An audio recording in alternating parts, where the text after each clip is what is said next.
for you. Don't creep past me. There he is. There he is, Lil Richard Richardson. Evan, yo, word of my dad, word of my dad when they fight this nigga getting broke up. Word of my dad, are you gonna post this? You're trash. Devin, you trash. You're not gonna post Devin, this. you He can only say the same thing. B3 Pick CV, man, we back again. Y'all tap the like button, follow the channel. We definitely working, help the channel grow. Shout out to the Sports Talk Network, the People's Network. Hey, we building. I got my brother D Free in here. Make sure y'all follow D Free Sports Talk. Salute to CDK Boxing.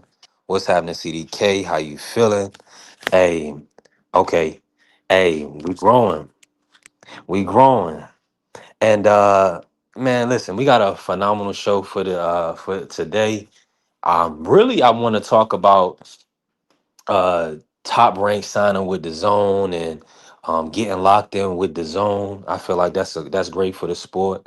And let me just say this, right? For everybody that's coming in, we doing the channel a little different, and we are doing members only panel. Now, those who, can bless the Cash App or have other means, they can't, do the membership, that's fine. Tap in with me, lock in with us, and, we'll have other avenues. But I'm doing giveaways monthly starting with April 1st. I am going to actually increase it. I thought about it because since we have 12 active members right now, we're going to do, instead of the $25, we're going to do $40. So I'm doing that on TikTok as well as YouTube. It's going to be a $40 type raffle for everybody that's active on the membership. So please join the membership if you can. That's greatly appreciated, right? Now, and it's grassroots, so we building from the ground up. So we need that support. We're not getting any YouTube money, and I'm doing this full time on TikTok and YouTube. So I definitely need that support. I appreciate my brother Free joining the membership, and a lot of other people that have joined the membership to ensure that the channel can grow. Now, let me get to the show topic. Free. We're gonna cook like this to start us off. We're gonna talk top rate signing with the zone. What's your thoughts on that deal? Reportedly they're gonna have 8 to 5 cards a year. What's your take on that? And then we'll get into the rosters later. We're gonna talk about the rosters as far as top rank roster versus other rosters in the industry right now.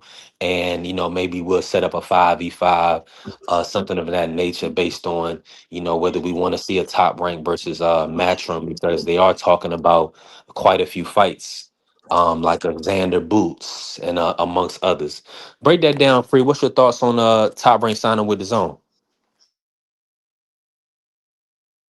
That's a good move. That's one less hurdle that they got to worry about now that they on the same platform. It's not so much okay who platform this fight is going to be on. So when you can eliminate a hurdle, it makes it that much easier for these fights to get made. Now it just comes down to who's the A side and the money split.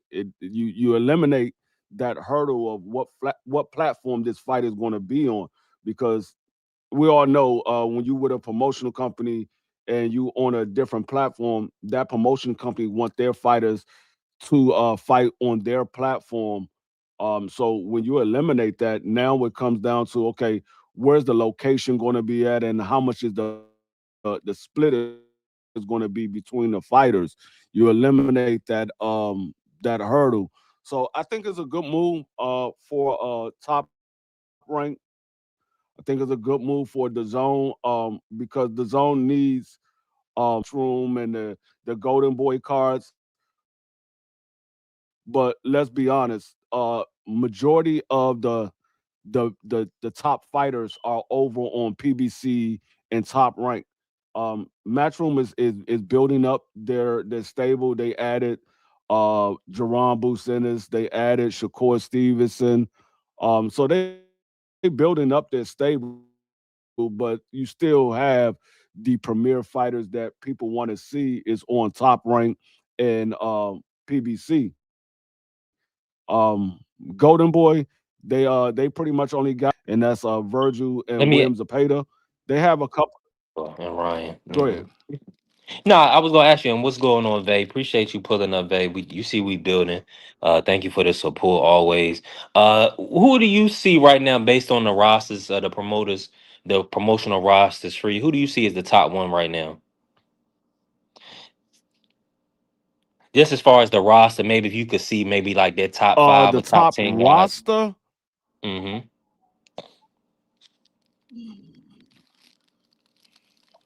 I would say it's between Top Rank supposed to be coming back over there on PBC. You got Tank, you got David Benavidez, you got Sebastian Frendora, Earl's supposed to be coming back. You got Earl Spence, uh, Jamel if he actually comes back. You got Jamel, you got Jamal. So they still have those guys that a lot of people like to see.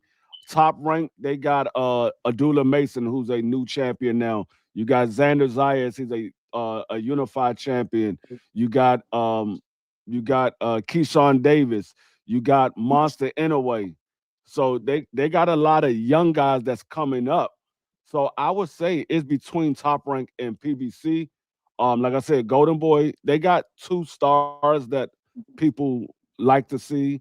Matchroom is trying to grow their stable, but it still comes down to Top Rank and PBC as the two premier platforms or promotional companies, I should say. Absolutely. Yeah, and now the on with the I think I do like the Matchroom roster right now based on them having Boot, Shakur, Bam. They do have, and of course, they got Callum Smith, who's coming up to fight David Morrell. So they got a definitely a lot of names right now, and I know I'm omitting a lot, right? As far as Queensberry, they have a talented heavyweight roster, right? And, it's a lot. They got a lot of UK fighters. They got Yeah. Yadi Herrera as well. No baby, who's the interim at 135. So it's boxing is in a good place right now. Now with top rank roster, I don't know if you saw the graphic free of who top rank has kind of like as their flagship fighters moving into the future. And the name, the main ones is Abdullah, Xander, and Keyshawn Davis. Now, what's your take on those three fighters? Do you feel like they can carry Top Rank as a brand, or do you see somebody else maybe that they need to sign, or maybe you think Scooter Davis might be the future? Break that down, free, based on I mean, Top yeah, Rank kind of positioning Abdullah and Xander and Keyshawn. yeah. I mean, like I just literally just pulled up top ranked fighters. The first person you see is Xander Zayas, then it's Keyshawn Davis, Adula Mason, Emiliano Vargas, Shushu, um, Sammy I cannot pronounce his last name. They do got Scooter Davis. Top rank got Scooter Davis. Um, Yeah, I didn't know that. I didn't know Top Rank had Scooter Davis. Yeah, so yeah. those are the upcoming guys right now. Those are the future of boxing because all of those guys are 26 or younger.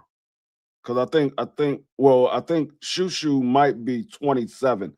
Shushu might be 27, but all of those guys are still in their mid to early 20s. So those are the upcoming stars.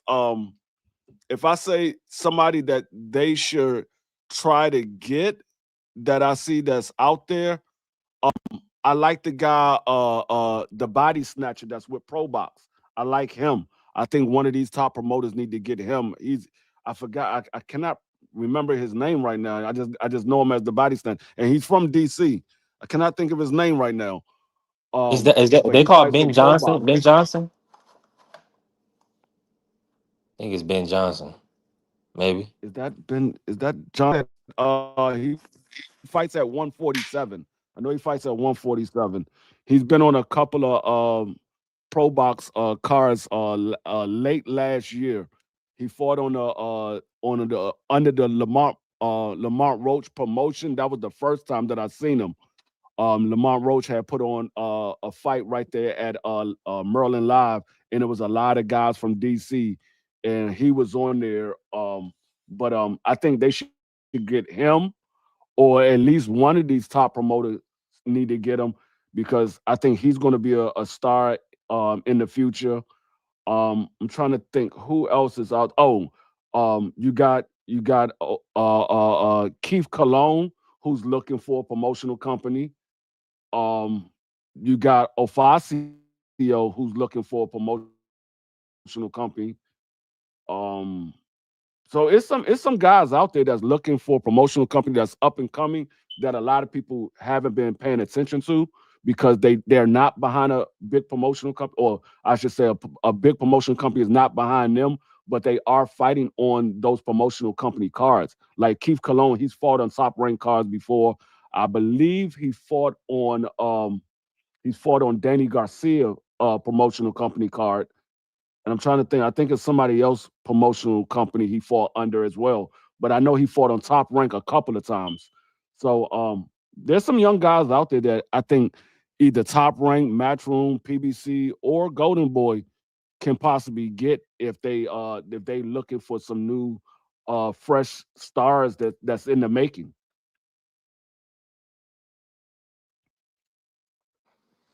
Yeah, absolutely. And I believe it is Ben What is this Johnson. guy name? Ben Johnson with 7-0, 7 KOs free.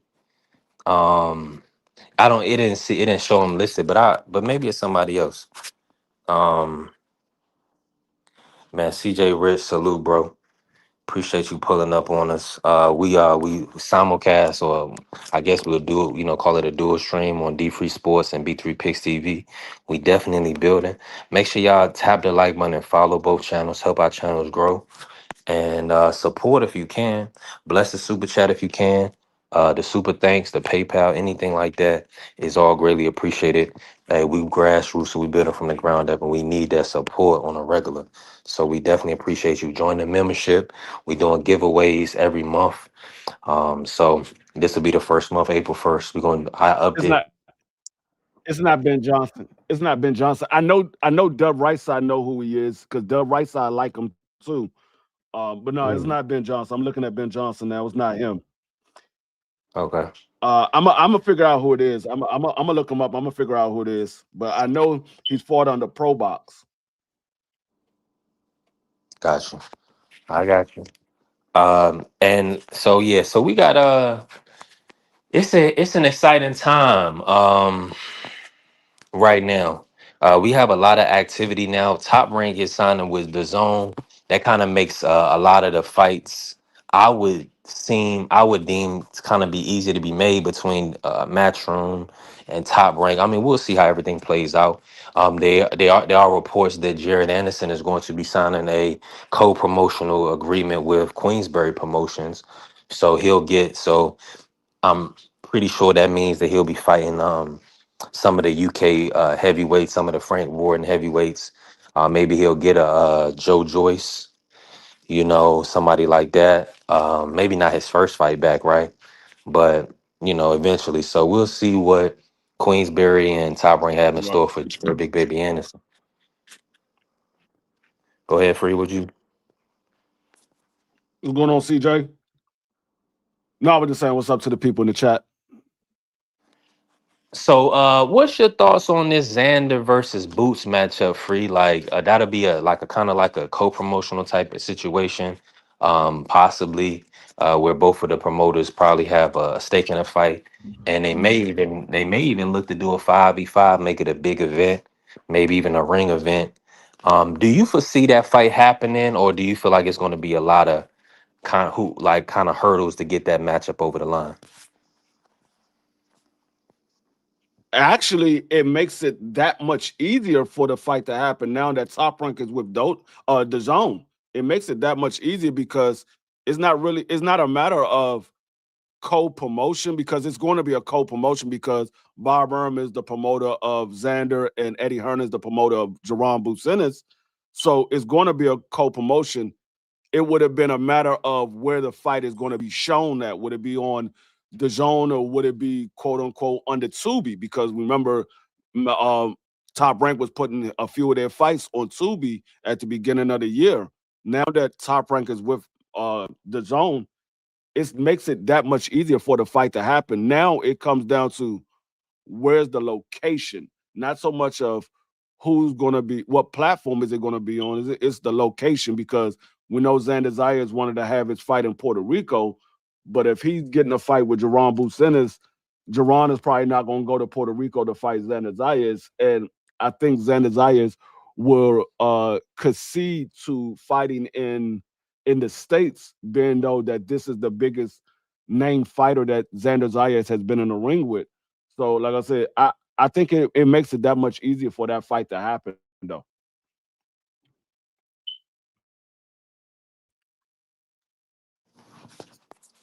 100%. And I'm looking at it now. Now they also have that Abdullah Mason versus Joe Cordina. So a lot of fights is kind of laying themselves out for this 5v5. Talk about that matchup, free Abdullah Mason versus Joe Cordina. Do you feel like that's a tough fight for Abdullah, or one he can kind of, navigate and win comfortably? Bureau sir, what's happening? I watched a couple of months ago, and he looked good at 135. Um, but I don't think he's a tougher opponent than Sam Notes was for Abdullah Mason. I think Abdullah Mason still wins this fight, and I think he wins it fairly easy, because it's like fighting on the inside. Joe Cordina is more of a mid-range or a distant fighter. Well, fighting at mid-range or a distance, that's fighting to what Abdullah Mason likes. The better defensive fighter. I think Abdullah Mason have more power than Joe Cordina. So I don't think Joe Cordina really has a chance to win on an off night. Other than that, if Abdullah Mason comes in and he's the Abdullah Mason that we used to seeing, I don't think Joe Cordina wins this fight. I think Abdullah Mason wins this fight easy, and he possibly stops Joe Cordina. We've seen Joe Cordina get stopped before, and I think the guy that stopped Joe Cordina in that fight is nowhere near the puncher of Abdullah Mason, or the arsenal that Abdullah Mason has. I don't think they're two different levels of fighters. So I don't really see Joe Cordina having an avenue to a victory.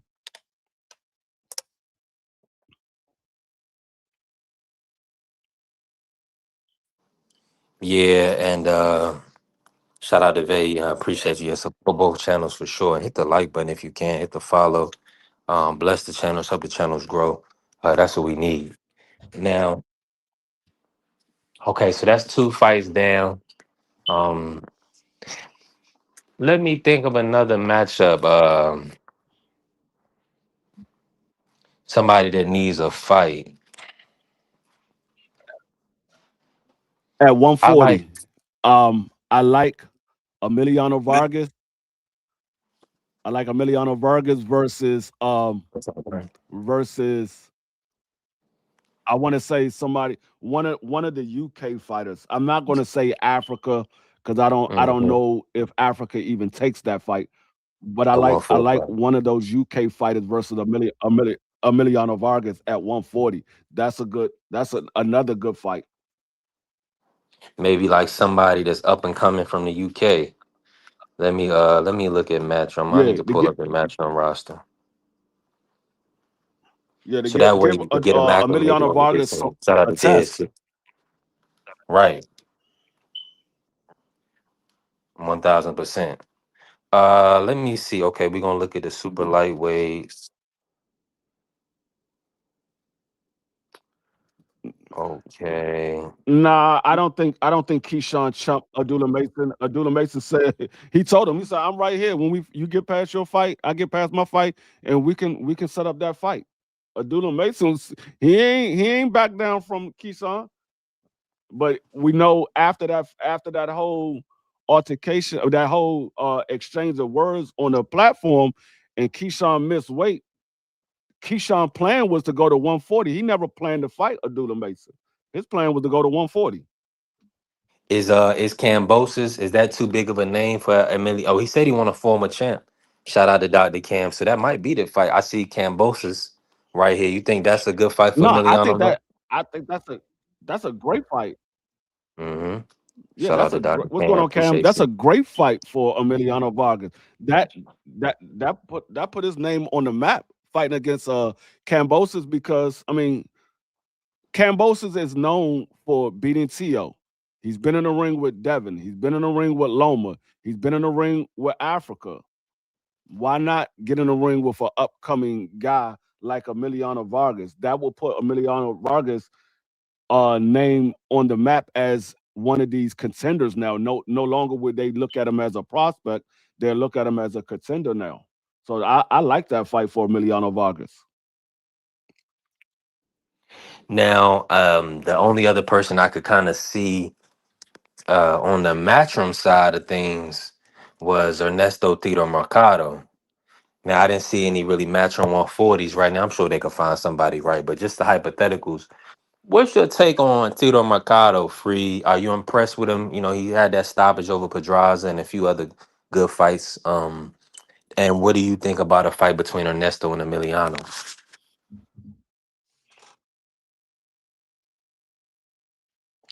Um, that's a good fight. You got two upcoming prospects.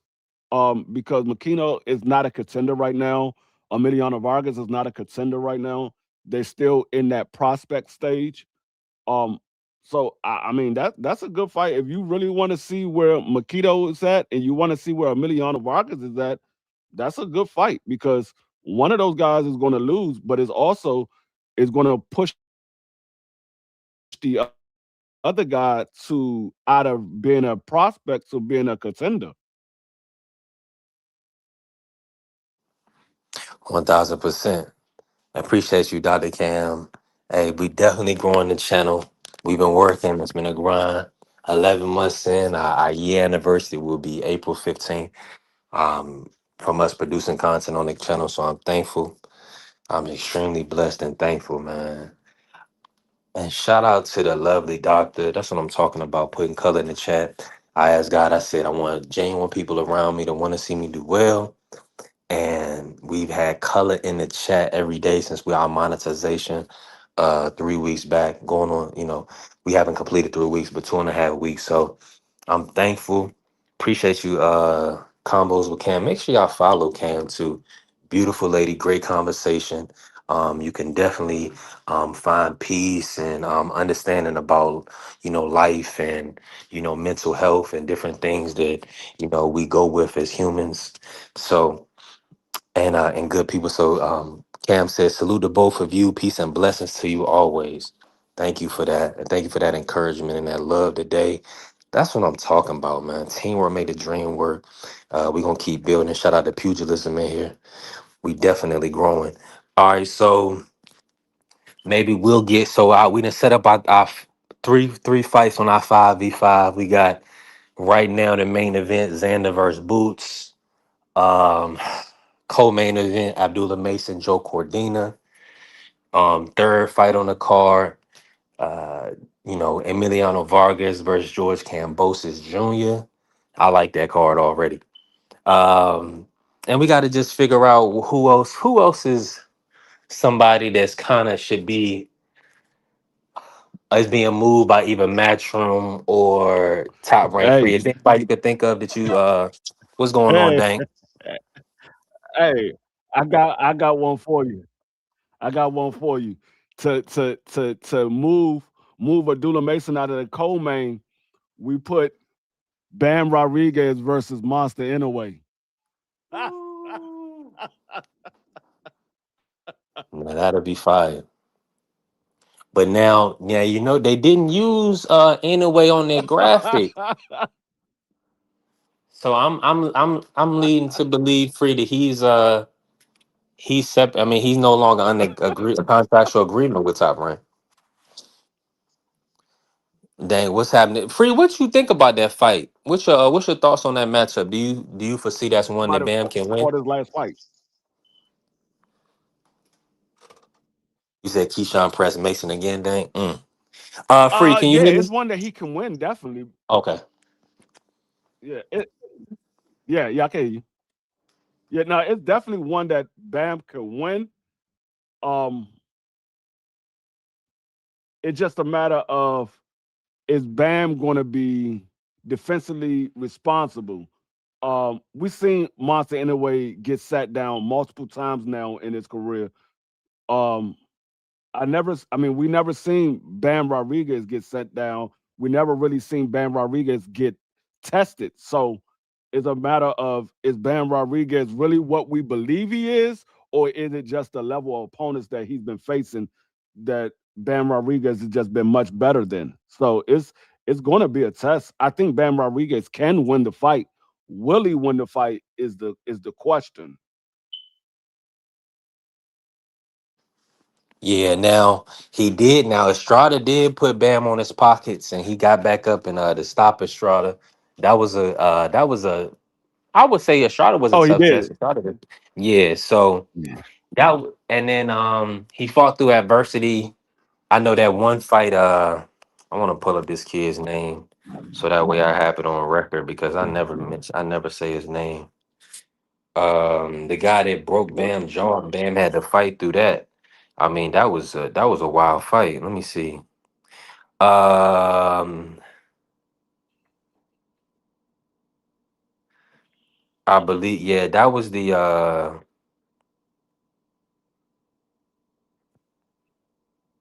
yep, Christian Gonzalez Hernandez. 16-2 and 1 fighter right now. He fought Bam when he was 15-1, and they fought for the title. He got a title shot, and yeah, he gave Bam a little bit of trouble, but Bam has kind of just showed that he can adapt and adjust over time, and put great performances on display for the public. So Bam is definitely in the driver's seat. Now, in a way, it's not listed on Top Rank's roster anymore. So I do believe his contractual obligation to Top Rank has ended, and you know he's doing a, Nakatani main event in Japan next. So that I'm looking forward to that matchup. As far as Bam, maybe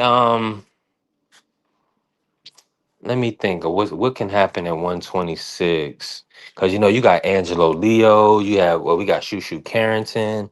So top rank roster is really is nice in my opinion. Of course, you want depth, right? Um, but it's a lot of potential there. Okay, so I gotta see. So you said Keyshawn Press Mason again. Interesting. Interesting.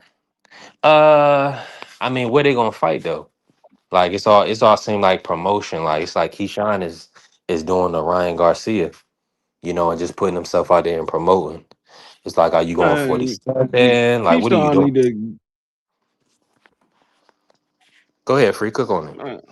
yeah, Keyshawn need to do something. I'm not even yeah, I'm not even stressing Keyshawn right now.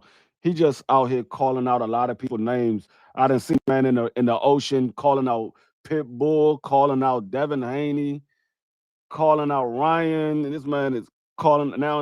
I'm hearing that he's calling out Abdullah Mason. Keyshawn, just line up a fight. That I will be happy once you line up a fight. I don't care about all these call outs because all you're doing is doing a bunch of yelling. You're doing all these call outs. You're not signing any contract. You're not signing any offer. So you doing all these call outs. You and Abdullah Mason is on the same side of the field.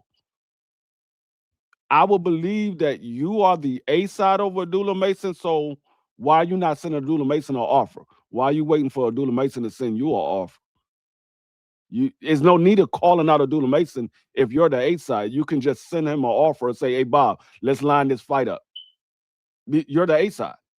Now I can understand you calling out a Pitbull Cruz or a Ryan Garcia or Devin Haney. They're the A side of you. Abdullah Mason is not the A side of you, Keyshawn. What are you calling out Abdullah Mason for? That's why I don't care about him calling anybody out because he just doing a bunch of yelling. He ain't making no fights. Yeah, I'm with you 1,000% on that. Now, when you look at the landscape for Keyshawn Davis, free, break that down. What? what do you see like as a couple of fights that you actually want to see him in and test himself? Who do you foresee as a guy that's going to either has the opportunity to beat him at 140 or 147? I mean, there's 3 fights he can get at 140 right now because we know he's not going to fight Shakur, but you could fight Antonio. I mean, Antoine. You can fight Antoine. You can fight Africa. You can fight uh uh uh Dalton Smith. Those are 3 fights you can fight. I would say maybe Africa, the only one that will actually try to say he's the A side over you. I don't think Dalton Smith really cares about A side or B side, and I know Antoine don't care about A side or B side. So there's 3 fights right there that he can have if he wants those fights. I don't hear him calling out not near one of the champions at 140. He's talking about 47. I didn't hear that man call out not near champion at 40.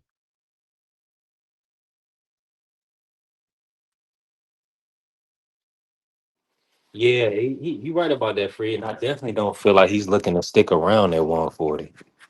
It's looking like he's trying to put himself in a position to go to 147.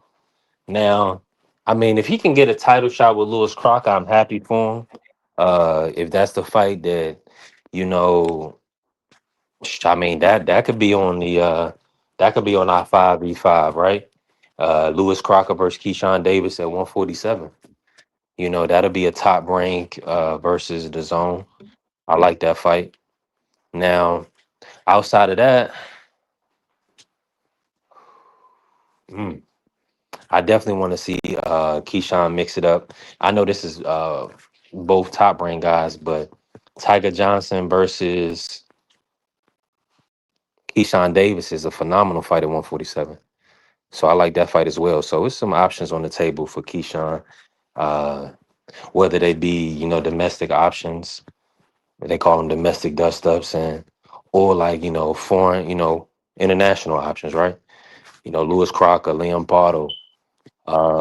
He may Mhm. can fight Nathaniel Collins. Nathaniel Collins is well, not Nathaniel Collins, excuse me, Connor Walker. Connor Walker would be a an interesting fight. So, well, he'll probably stop Connor respectfully, but that'd be a good fight. Um, you said Tiger would get beat up versus Yeah, Mason Keyshawn. that's another good fight too. What's that? Talk to me, Free. Um, I don't know if he will. I mean, I would favor Keyshawn in that fight because I think Keyshawn is a bigger puncher than Tiger Johnson. But I'm not 100% sold that Keyshawn beats Tiger Johnson. Tiger Johnson looked a lot better since he's been at 47. He's looking a lot better. I'm not 100% sold. I would favor, but I'm not sold. I mean, I would These are favor strong words, Tiger Dank. Johnson Dank. right now because I would favor Tiger Johnson right now because Abdullah Mason is at 35. So Abdullah Mason jump up 2 weight class. I would favor Tiger Johnson. Mm. Yeah, it looks like Tio was only gonna make big money fights. I don't think Tio and is gonna fight Tiger Johnson. But Tiger, Dank said Tiger would not be world champion. Mark my words. Mm, that's strong, my brother. Yeah, that's I strong. don't know about that because right now 140, 147 is weak right now. I don't Yeah, know about that. and I could see Tiger John. Um, I'll take Tiger it's Johnson to weak. beat Lewis Crocker. So we can't say he can't he Yeah, can't I win can a see him belt. beating Lewis Crocker. I, I Yeah, can see I can see Tiger Johnson beating Dagon Rolly Romero. yeah, So I'm not absolutely. I'm not gonna say nobody can win a title because you never know how these daggone titles get moved around and they line it up for somebody to have an easy title shot. So I'm never gonna say that a guy's not gonna win a title unless that guy is just purely trash. So I'm never gonna say anytime you've seen Rolly become a 2 division champion, I can't say anybody's not winning the title because I think Tiger Johnson's a better talent than Rolly Romero. Yeah, Rolly kind of changed the boxing landscape forever. You know, it's kind of hard to deny what he's done. And now people even calling him a three division champion free. Like even Shannon Sharp called Rolly a three division champion. Are you okay with that change in the sport to include interim titles? No, And and what should just break that down for the people. no, you cannot include a interim title, and in the same breath, you don't include the quote unquote WBA regular belt. That don't even make sense. So you don't want to acknowledge the WBA World Championship, but you want to acknowledge an interim title. In that case, we might as well say Virgil is a two division champion. He's been a interim title holder in two different divisions. He ain't never been a world champion. We're not giving up no daggone interim title as a championship belt. It's an interim title. You are uh, that's like saying you are intern at a company. You're an intern. You're not an actual employee. You're an intern. That's what the interim title is. You're not an actual champion. You're an interim champion. Man, teach free because the bot. I mean, this is it's just nasty. It's just. I mean, it's all type of disgusting because all the casuals going to do is they're going to take whatever the promoter sends. So if the promoter sends, hey, I want you to call Rolly a three division champion. He had a, that's all Shannon. They just going to regurgitate what they hear. They're not doing the research. They're not going to hold a line and hold down for history of the sport. All they're gonna do is they're just gonna take what they're being told and move forward, and then help with the promotion the best way they can. But it's up for the hardcores, the people, the purists, And the they're people going that's been they're around for going to years lose. to know. Cook free. They're going to lose that argument every single day. I'm like, he's a three division champion. What three belts did he have? Because if you can't name the three belts that he have, you can't say he a three division champion. So they're going to lose that argument every time. We go, oh well, he was a 135-pound interim title holder. That's not a world championship. That's an interim title, not a world championship. So I mean, no, I mean these people say certain things, but like I said, it's our duties as content creators and talking about the sport to let the people know exactly what's going on with the sport. That's what we're here for, to let them know what's going on in the sport and let them know what the real is. Because I'm not gonna sit here and call nobody a interim title holder a champion. Yeah, they got a belt. So does the NFBA. That's a belt as well. That's not no world title. It's a belt though. All those little belts they was giving away over there in the UK when the zone was putting on them daggone fights. Those are belts, but they ain't world titles.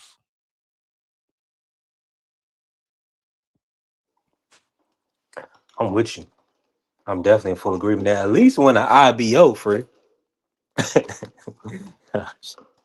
Right. I mean, Shout out to the IBO is not even recognized as a world title. And from what Bernard said, he said the reason why they not recognized as a world title is because they don't enforce mandatories. So they're not recognized as a world title. So I mean, if they're not recognized as a world title because they don't enforce mandatories, interim title holders don't enforce mandatories neither.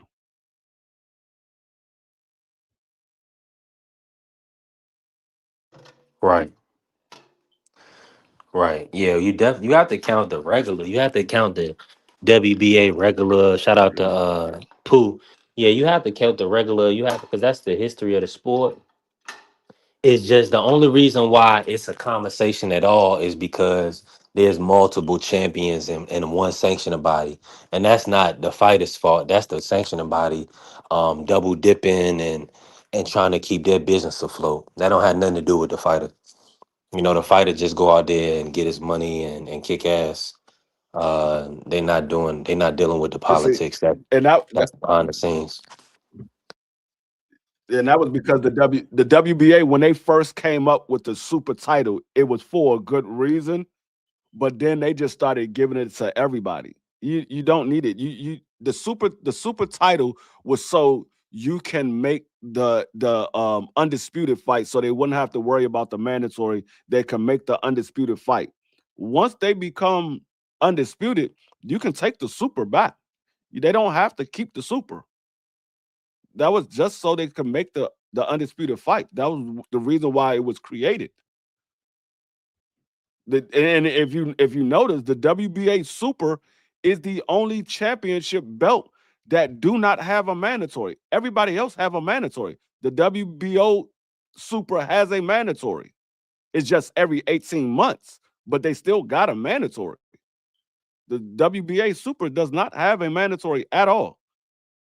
It's the WBA World Title that fights all of the mandatories.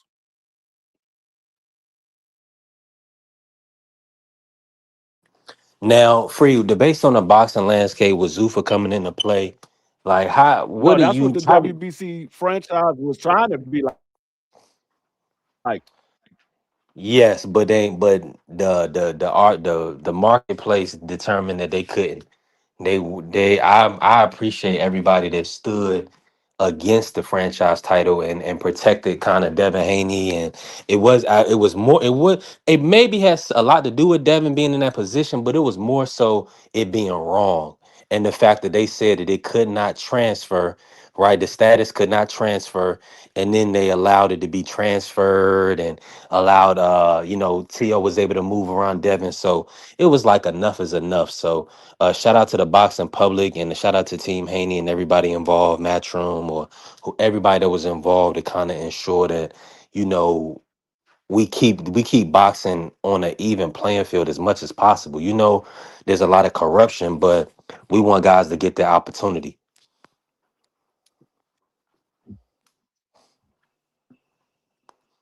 So I feel like that's of most importance.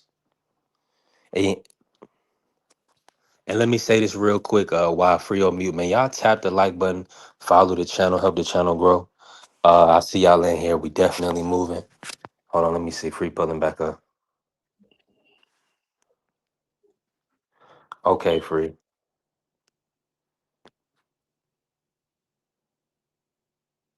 You on mute right now, free. Oh, yeah, no, yeah, I was just jumping off the other because it was delaying. My laptop was delaying, so I said, let me jump on my phone. Got you. I definitely got you. And salute to Coach Eddie pulling up. I see y'all in the building. Y'all already know we do members only panels. That's really to ensure we kind of get our engagement and our growth the right way. This is not the free entertainment network over here. We definitely have to generate revenue. It's just that simple, and I'm gonna do my best to ensure that that happens, and we keep moving forward. We're gonna be doing a giveaway or like kind of like a raffle on April 1st. Everybody that's in the members, shout out to we got 12 active members right now. Shout out to y'all, and I appreciate the love and support. And hey, we're gonna have a giveaway. I'm gonna up it from 25 to 40, so that way, and then we're gonna just grow from there. So appreciate y'all, and we working now. Free, talk to me. So let me just pivot really quick, right now, because we kind of broke down our 5v5. Then we got 4 fights, but that's kind of difficult. We talked about the rosters in the sport. Which promoter is looking like they have the best roster right now, and we also talked about Top Rank signing with the Zone. Free. Now that you have that ultimate package, and I know I had talked you into locking that in.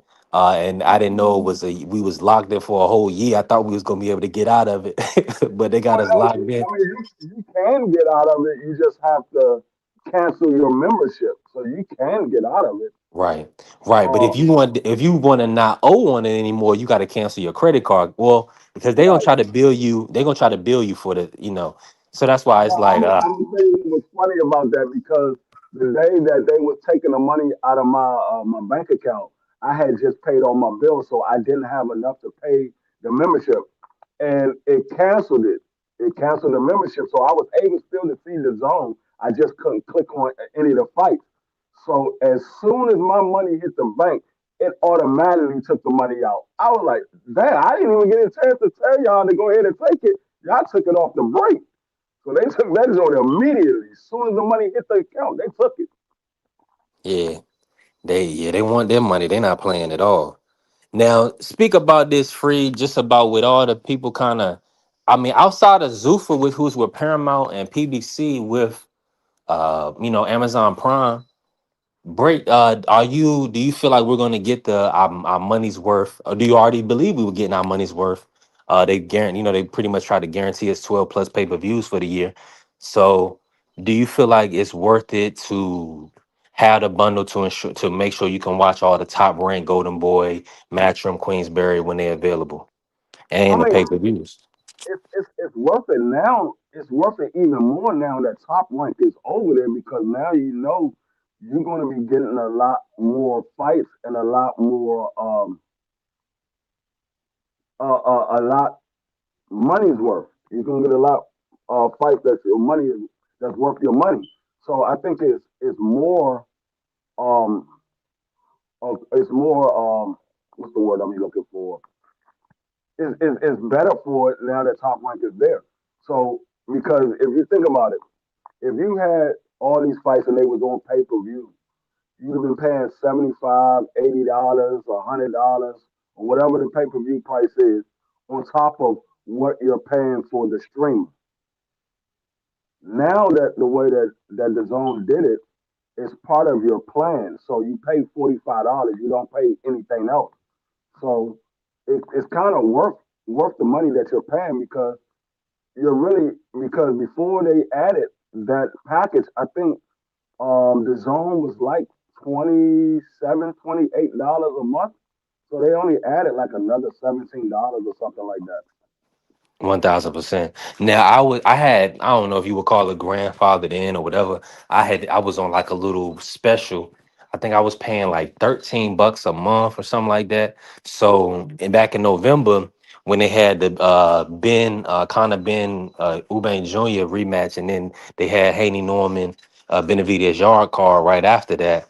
I was like, it was kind of like I had to, bite the bullet because nobody want to pay for two pay-per-views back to back. And then, anyway was coming up in December. So it just made sense. Now everybody that's still, streaming or whatever the case may be, if that floats your boat, if it's successful for you, do your thing. God bless you and all. But I'm gonna be honest. I like the fact that I can pull up the zone on my phone while I'm moving around, and watch the fight with no problems. So I'm thankful for it. Let me bring in Coach Eddie to cook on some of these topics free. Coach Eddie, how you feeling today? Talk to us, Coach, and we're gonna and talk about a top rank signing with the zone. What's your thoughts? All right, what's good, B3? What's good, D Free? Shoot, man, everything good, brother. I like the move, man. You know what I'm saying? Like these guys are starting to collaborate, man, and they have to do these things, man, because like you said, with Showtime going out of business, HBO going out of business, a lot of these platforms that were staples in boxing, even as far back as Friday night fights and Tuesday night fights, these were staples that I grew up watching, man. You had Tuesday nights was a USA boxing. Got some good matches there. Friday night fights. We seen some classic matchups there. We had Showbox. We had Showtime Championship Boxing. HBO after dark and HBO show Championship Boxing. We also had Pro Box, not Pro Box, but Showbox. Shout out to Pro Box for doing their thing also. I think we got to big up that platform because they put on some good shows, man. So anyway, Top Rank is a big player in the game, man. You know what I'm saying? And we need those promotion companies to stay afloat because, like I say, the way of doing business, man, everything is different. We went from 8 tracks, we went from vinyl, 8 tracks, cassettes, CDs to streaming. You know what I mean? So everything's going to change. Everything can't stay the same, man. So, like I say, that old business model of everything, well, the pay-per-view business model. I'm gonna say this because you touched on it a little bit earlier with what the zone did. It was smart what they did. They basically lowered the price point. are the pay per view in the essence. You know what I'm saying? Because think about it, bro. Everything is sky high, man. Groceries is high, gas is high, auto insurance is high. Everything, all the cost of living has went up all the way across the board. And a lot of people don't have that disposable income, to be able to drop $80 on the pay per view.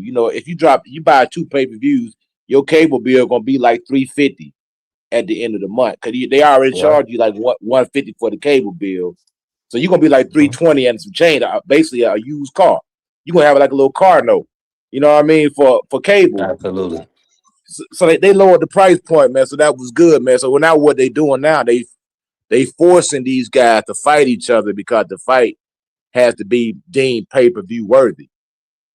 You know what I'm saying? So I mean, you just can't put Absolutely. fighter A in with anybody. You got to make sure that it's another marquee name or this guy bringing some type of value or some type of fan base. Bringing something to the table, so to speak. You just can't just put anything on pay per view. And I'm not trying to criticize PBC, but people got some fights were pay per view worthy, and some fights that had no business being on pay per view. And I think the reason why they were doing that, they were just basically like, look, we'll just take anything we can get for pay per view. That's why they always had that low guarantee. We'll give you low guarantee, the quote unquote Al Heyman, the back end special. You'll get your money on the back end. What we learning now, a lot of them guys didn't get their money on the back end. You know what I mean? That's what we learning now. Yeah. So everything changed. The old back end special that ain't work out for a lot of guys, man. That's why Virgil Ortiz and Boost fight didn't happen because go ahead, D3. No, I think it was because these fighters wanted a certain amount of money, and Al Heyman was like, well, us, hey, y'all not worth that type of money. Well, if you think you're worth that type of money, we're gonna put it on pay per view. Let the fans pay for it. If they pay for it, then you'll get the money on the back end. But when you say that these guys wasn't getting the money on the back end, what they thought they was going to get, it didn't reach that threshold because the network and the company had to make sure that they was getting a profit and they was being able to pay out all the stuff that they had to pay out. They're like, hold on, we got to make some money first before these guys make money. So they gave them a threshold. Sometimes it might have been 150,000 buys, or it might have been 250,000 buys. It all depends on whatever the threshold was. And so when these guys are like, oh, we didn't get no money on the back end because you didn't sell. And so that's why I think when people say, oh, these guys didn't get money on the back end, it's because that fight didn't sell the way they thought it was going to sell. I agree with that. That's what happened with Ryan and Devin. They thought they were gonna do something to what Tank and Ryan Garcia did, and that wasn't the case. I mean, we all know that Ryan and Tank did 1.2, but then Devin and Ryan were like, hey, yo, Oscar De La Hoya with the rest of our money. And Oscar De La Hoya had to break it down. Say, look, y'all didn't sell for 300,000, man. It is what this is y'all money. This is what y'all earn right here. He had to go to the books and show them the books. Y'all didn't sell like y'all thought y'all was. That's saying with the streaming services and the piracy going on, it's hard to get that pay per view number. Right now anything 200,000 or over is deemed a success with the rate of piracy. And back then the bar used to be what, 1 million. That used to be successful. Yeah, The yeah, it bar has was been like lowered so much because of the piracy. 200,000, that's deemed success right there. yeah, the average back when Floyd and Manny and those guys were fighting, the average was like between 350 and 500,000. That was the average pay per view. And Floyd and Manny and all those guys was doing like a million. Well, Floyd was doing a million pay per view buys.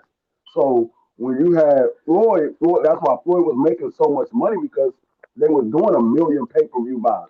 But everybody else was doing somewhere between 350, 500,000, which was still good. It just wasn't on the level of Floyd. Yeah. And let me just say this real quick, coach, and I'm gonna let you get in, coach. Hey, salute the quick we pulling up, man. Appreciate all the support and all the love. If you in the building, tap the like button on my channel and on D Free Sports Talk. Hey, great conversation. Go ahead and cook, coach. Yeah, no, I agree. Like I say, Floyd and Manny, those were the biggest guys that were pulling in, the largest pay-per-view numbers. I think, like I say, Floyd number one, Manny was number two. They were pulling in some good numbers, man. Before that it was Holyfield and Tyson. Tyson was pulling in crazy numbers on the pay-per-view. I think Holyfield was doing decent numbers also. But like with the piracy and all that stuff, man, it took the pay-per-view game. The pay-per-view game took a hit, man. And then not only that, there was a lot of them fights really didn't belong on pay-per-view. They were good fights, but they really should have been on Showtime Championship Boxing. But I think a lot of the money it got ran through. So they didn't have as much money as they started off with. Because remember, Showtime, it gave Al Heyman a budget. And he was overpaying a lot of these fighters, man. They got to keep it 100, just like when Eddie Hearns came in. He was overpaying fighters. And the Zone had to slap him on the hand and look, man, you done ran through all this money, man. You gave Canelo Alvarez $300 million. He didn't hardly fight nobody for that money. You messed that money up. You paying guys like Mikey Garcia $7-8 million to fight Jesse Vargas. That's a bad investment. That fight wasn't worth that type of money. So that's why you see Eddie Hearns is now tight with that money now because they slapped him on the hand. Like, bro, you can't mess our money up like that no more. You messed up too much money. They thought they were signing Canelo Alvarez. They thought they was gonna do something for him, and it really didn't. It really became a liability. Same thing when Canelo Alvarez ran over to the PBC. See, Canelo Alvarez, he gets all his money up front. He don't do no back end. This is the deal right here. I want $40 million, $50 million guaranteed in escrow, or I don't even get in the ring. And that's why Tank Davis got upset with the PBC, Al Heyman, and all them guys, because I'm supposed to be y'all flagship, but y'all pay me the money that I'm worth. Y'all paying Canelo his money guaranteed. Y'all telling me that I got to get my money on the back end. So that's when Tank got disgruntled. If you remember that situation. Yeah. Let me jump in real quick, Free and Coach. Man, salute to my brother TD, for supporting. Man, make sure y'all follow TD Sports Talk. This is a real great person. Always genuinely supports and shows love. Wants to see others do well. This is the type of guy that I want around me. These are the type of the people that I want to around me. People that don't have ill will and malice and envy and jealousy. They live their life and they do good for others. So shout out to TD for joining the membership. Man, I appreciate you. That's the best thing you could do for a content creator because that ensures that we can just kind of keep growing and developing and creating content and not having to worry about what's coming in and all that other stuff. I'm just gonna keep putting in the work. We are 5 days a week on YT, and we just gonna keep building and listen. With the support of the people, we can move around. We can go to events. We can cover. We can get some boxers on the platform and other athletes on the platform. So shout out to TD and shout out to everybody that supports and joins the membership. Let's go. Hey, thank you. And we got color in the chat. We needed that, so I appreciate you. And we're gonna keep building. Now, Coach, I gotta ask you this, Coach. I don't. For you, wasn't about to jump in, were you? No, you go ahead. You go ahead. Okay, let me ask you this, Coach, about these. So essentially, I want to know your thoughts, Coach. I want to know your thoughts. We were kind of breaking down a 5v5, a potential 5v5 with Top Rank and Matchroom because they do have Xander Zayas versus Boots as a potential fight. They also have the Abdullah Mason versus Joe Cordina. Talk about those two fights, Coach. Do you like those matchups? And can you foresee an upset in either one of those fights? Yeah, I know both of those matchups, man. They solid matchups, man. You got two quote unquote slick African American brothers going up against Joe Cordina and Xander Zayas, man. And the Xander Zayas, they had a lot of implications, man. The brother, young man, has 2 belts. You know what I mean? And if Boots is able to get them, I don't see any upsets in those fights. I'm definitely going to lean heavy towards Boots and lean heavy towards Abdullah Mason to win those fights. But no, it's boxing, anything can happen. But I like the Boots fight because that'll give him an opportunity to quote unquote get that monkey off his back. And so I ain't fought nobody. But we know if he goes on there and makes Xander look ordinary, they're gonna move the goalposts. They're gonna say, well, Who is Xander? He ain't fought nobody. He was young. So that's what they do when they got fighters that they don't really like, or they trying to build a narrative on, or trying to push an agenda. They're gonna discredit everything that they do. So the narrative is right now that Boots ain't fought nobody. But the facts are that all them old dudes wouldn't fight it. Those are the facts. And these new guys, they really ain't done nothing yet. All those belts really got vacated by Charlo, and a lot of them guys basically just inheriting a lot of those belts. Or they fought, maybe some title eliminators, or maybe some guys, maybe, I don't know the timeline, so don't quote me on this. Maybe some of those guys maybe got emailed the belt, or they fought a lesser opponent for the belt, or some of them belts just fell in somebody's lap. I don't know what the case is. But either way, that will give Boots some hardware. 2 straps, if he's able to pull off that fight against Xander. I'm right there with you, Coach. I think, and I said it for a while. I'm probably one of the few people that's been saying it. Everybody was giving Boxrom and Magnumov all this credit. They gave Magnumov credit for losing to Bud Crawford. They gave Boxrom credit for beating Tim Tszyu when before Boxrom fought Tim Tszyu. Everybody kept saying Tim Tszyu ain't fight nobody. Tim Tszyu ain't this. Tim Tszyu ain't that. Because Tim Tszyu was trying to fight Jamel Charlo, or he wanted that fight with Jamel Charlo. But prior to him getting the fight with Sebastian Fedora, Tim Tszyu didn't do anything. He wasn't doing anything like that. So everybody gave Boxrom a lot of credit for beating Tim Tszyu. I'm like, y'all gotta watch Boxrom. He ain't really been fighting nobody like that. He struggles when he fight against boxers, and he gets beat by Josh Taylor. So I'm right there with you. I've always said you can't say a guy hasn't fought anybody when he never has the opportunity to fight anybody. If he don't get the opportunity to fight anybody, he's never going to fight anybody. So that's why when people say, "Oh, what has he done to deserve a fight?" or why do he get the opportunity to fight this guy? The same reason why anybody else get an opportunity, because they're a fighter and they want to prove that they're the best. That's the reason why he gets the opportunity. Yeah, I mean, it seems like it's all. We got Usyk fighting for the We got Usyk got his WBC belt on the line against a guy that's 1-0, and he fought that guy 9 years ago. I don't think people is even paying attention that this guy is 1-0, and he fought him 9 years ago, and he's fighting Usyk for the WBC title. Which I say, oh, this guy hasn't done enough to get an opportunity. Well, what did that guy do? He only fought one person 9 years ago. Absolutely. And let me just say this real quick, Coach, before you cook on that. Man, shout out to everybody that's pulling up and showing love from D Free Sports Talk and also on B3 Picks TV. We definitely building. Man, Southern T then pulled up. Shout out to Southern T. Also, our brother T Hill, the good brother. Appreciate you, family. Curtis Robinson in the building. Y'all know we working. And man, thank y'all for all the love and support, for putting color in the chat, for joining the membership.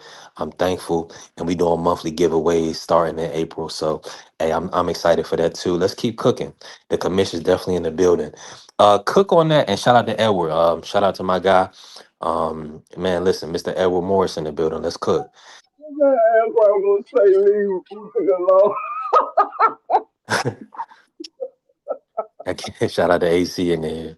What's good, AC? Yeah, Big Red pulling up. We cooked on this yesterday, Big Red. We don't think that's gonna happen, but I would have Ryan in that fight if Tio moved up. I mean, if Ryan 100% focused. Now Brian that fought Barrios. Based on that last performance, I would have Ryan beating Tio, and I think Coach probably feel the same. I'm not sure about Free. Go ahead, cook, Coach. yeah, and it always seemed like the African American fighter seemed to be the disposable fighter. You know what I'm saying? Like all we get is one. We one and done. It's kind of like we get a single elimination. You know what I'm saying? It's very few. I mean, it's a few that get a chance to bounce back. But for the most part, like this food, I'm gonna give you some examples. Like Edgar Berlanga, Jaime Munguia. Jaime Munguia is getting a title shot. A WBC title shot. And see, that's something that Mauricio Suleiman crap going on, man. Which he looking out for his own people, which I guess that's what you're supposed to do. Just like he looked out for Ryan. But and people say, well, I use Demetrius Andrade as an example. This dude coming out party to show everybody that he was a good fighter was against Godzilla.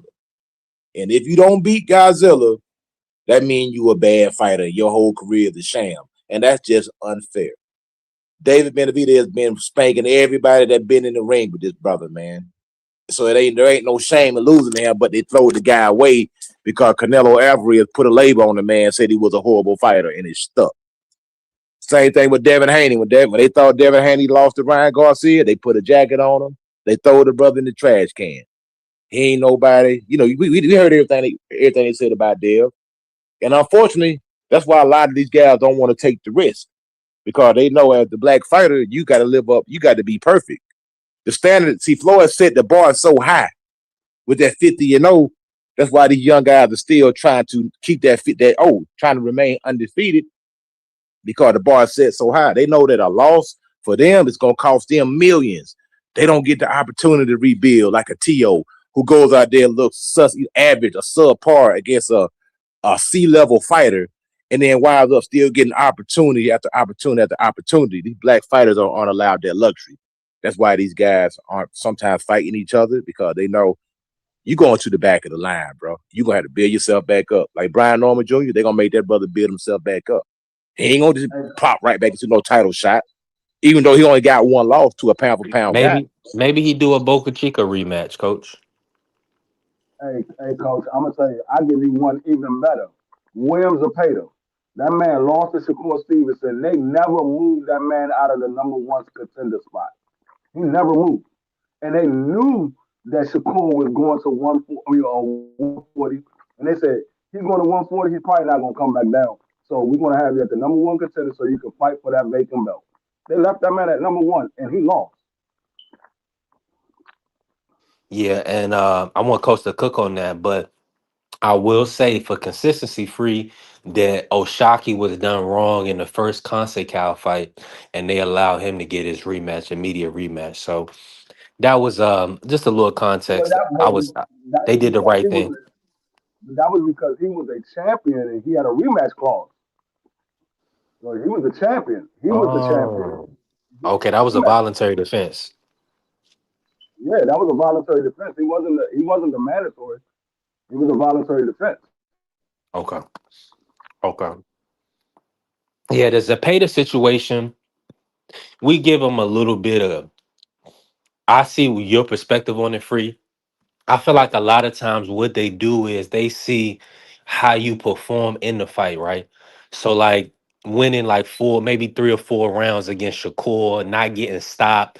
They like, who they really gonna move ahead of them? But in that sense, at 135, it didn't really make sense because they did have Yadier Herrera right there. So you right, they could have did some I'm other not. things, but I would agree with that if they didn't have a ranking system. If you got a ranking system, what's the point of the ranking system if you're just going to put whoever as the number one or leave whoever at number one? The object of the ranking system, you fight your way up. When you become number one, you get a shot.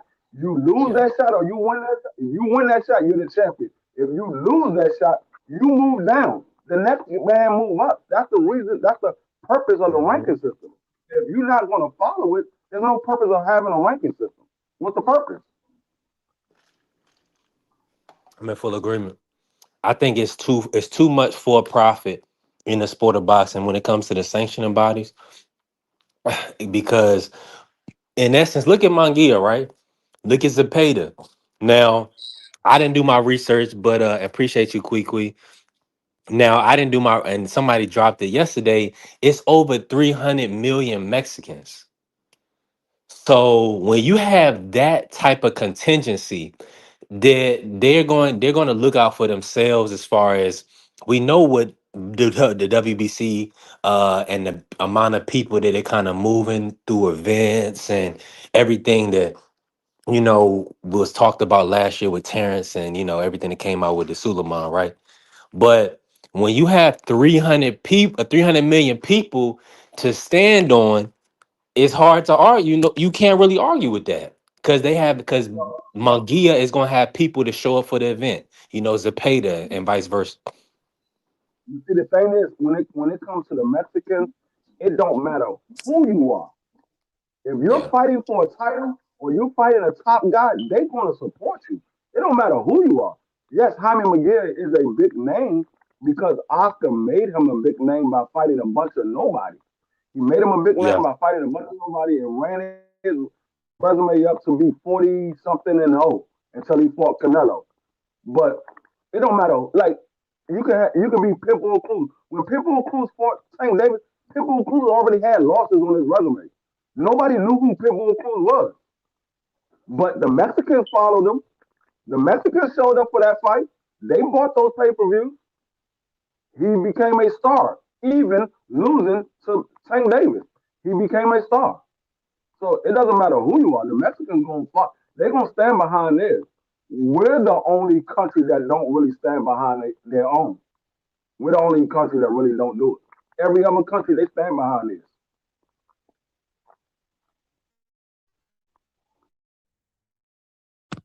nah, I agree, man, 100%. Like I say, I heard Jamal Charlo. He's supposed to get that fight, but I guess it fell through, or he pulled out, or something. Say he's not ready, or whatever the case may be. But WBC, they looked out for Jamal Charlo for whatever reason. Maybe it's because of the connection with Al Heyman. You know, a lot of favors do get done because a lot of these sanctioning bodies have relationship with these promotion companies. So favors do get done. You know, and that's the sad part about boxing. Like I'm gonna say this right here. I know somebody in the light heavyweight division. Y'all know Najee Lopez. I think he's ranked number 7 or something, maybe in the number 6. I'm sorry, the WBA. Now he belongs there. But there's another guy that's in the top 10 who shall remain nameless. I know this guy personally. He don't belong there. This dude got 19 fights, and everybody that he fought got a losing record. But because of his relationship with a certain trainer, he was able to get into that ranking system, and he's ranked number 7. I mean, and that's how it go, man. You know, it's a payola. Whoever you can pay to get in that ranking system. Man, we seen dudes jump off the couch and be in the ranking system. We seen that in Manny Pacquiao, which I know he's a legend. You know, he bring a couple dollars to the forefront, but he jumped off the couch straight to the front of the line.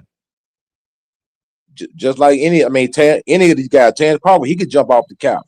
He going straight to the front of the line in any sanctioning bout because it's star That's status. why. That's why. And unless you with most of the time, unless you with a big time promoter, you probably would never get an opportunity to fight for a title, or you probably would never be a champion unless you with a big time promoter. Because if you look at all of the champions, pretty much in every sanctioning body in every division, for the most part, they're all with big time promoters.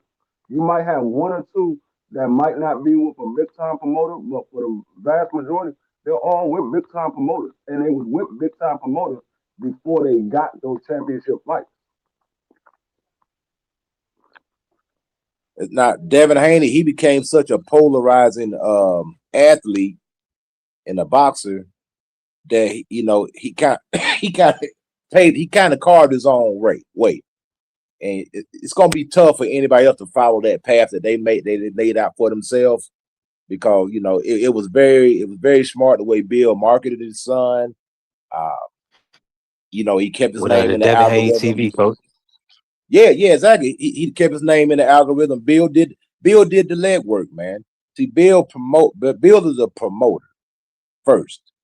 He promoted Devin Haney to where he is right now. Now, Devin Haney did the hard work. He was in the gym, running the mile, doing the sit-ups, doing the spar, hitting the heavy bag, speed bag, jumping the rope. Devin Haney did the heavy lifting. Bill Haney got out there on the circuit and got his son's name out there.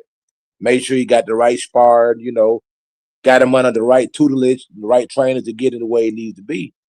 And they took the business of boxing by the horn and they made it, work for them. Now that's a hard road. But most fighters, like I say, most fighters are going to have to attach themselves to a big time promoter and have to lock themselves in for X amount of fights in order to climb that ladder till you get to a status where you can branch out on your own and that you don't need a big time promoter because now your name carries so much weight that hey, I can go over here, I can go over there. See, Devin Haney kind of did what Canelo did and what Floyd did. You know, Floyd stayed with Al Heyman, but Floyd didn't need the belt. He didn't need no sanctioning body. His name carried enough weight. Canelo Alvarez did the same thing. He over here with Matchroom, signed a big deal with them. Came to Al Heyman, signed a big deal with him. Came to Turkey Al Sheik, signed a big deal. So Canelo Alvarez, all his deals are big deals. You know, they were 9-figure deals, 100 million plus deals every time he signed it with somebody. You know what I mean? So Devin Haney, hey, shout out to him. He did his thing, man. Shout out to Bill, for getting this young man where he need to be, and now he's becoming a household name. You know, maybe he's becoming the villain. And you remember he came out as the Dream, right? He tried the good guy role, came out with the American flag, clean cut kid, That's low haircut, true. part on the side, good smile, no controversy, and the fans they didn't accept him because of his skin tone. And I'm gonna keep it 100. The man came out with the American flag, bro. How much more patriotic can you get than that? But they always talk about this patriotism. Where you had a young man who wanted to represent the country and represent an image that y'all say y'all like, then y'all rejected it. So he turned into the bad guy. Oh, not quote unquote bad guy. Now y'all hate the brother. Hey, it is what it is. Yeah. And let me just say this real quick, free. It's That's what it is, man. They say damn if you do, damn if you don't. But you can't deny the work. I'm just thankful that we're in a position now where, the work can speak for itself. So it's undeniable. Now, just getting over that Ryan hump, right? Getting it back, knocking Ryan off and moving on. That's really all Devin. I mean, he's literally solidified, right? At this point, he's like he said, he's chasing Mount Rushmore. He's chasing Mayweather. I'm pretty sure he wants to surpass Mayweather, right? As a competitor, it's no way he ran that many miles. There's no way he's done that much work, his body of work, to be less than any man. So that's just what it is. Shout out to Opulent pulling up. Shout out to BF in the building. We growing. Yeah, that 50 and 0, of course. AC. Why do you think Tio was crying when he lost? What did Tio say when he lost? Oh, well, now I can never be better than Mayweather. These dudes, that he's the standard. Mayweather is really the standard. So of course these dudes are aspiring to be better than Mayweather. Yeah, that's the goal. Now, do us as fans feel like it's not realistic? Some of us, but if it's your favorite fighter, you do. Because look at Shakur. If Blue Hustle come up here right now and he was honest with himself, he's gonna tell you, in my heart, I believe that Shakur can pass 51 and 0. Get to 51 and 0. Blue's gonna tell you that. If somebody, a Jerron Ennis fan is gonna tell you Jerron Ennis gonna be able to pass 51 and 0. They just believe that these guys are the elite fighters of today, and they're destined to, I mean, who can beat them? Tell me, coach gonna tell you anybody on any given night, but literally, for one, Shakur Stevenson, Devin Haney, Jerron Ennis, David Benavidez, these type of fighters, they literally will have to be separate from the sport, drinking, not focused, take you lightly. All those type of things are going to have to happen to get a win over these guys. These have been literally the best fighters in American boxing in the country for years now, right? Outside of the guys, that precede, came before them, like, Bud Crawford, Errol Spence, Mikey, like all of the other great American fighters that came right before this batch now. So it's no telling what the future holds, but I can tell you this. I'm thankful that Top Rank is with Dazn, because now I think that's going to be one less hindrance or one less avenue that people can move around. It's going to be it's lowering the size of the street. I feel like Matchroom is going to have to work with Top Rank, or will work with Top Rank, and vice versa. So we in a good spot. I, I, I, I hear what you said, and I think some of these guys could be 50-0, 51-0. If they really wanted to, they could be. But the thing is, at what level of opponents? Like Floyd Mayweather, he fought everybody.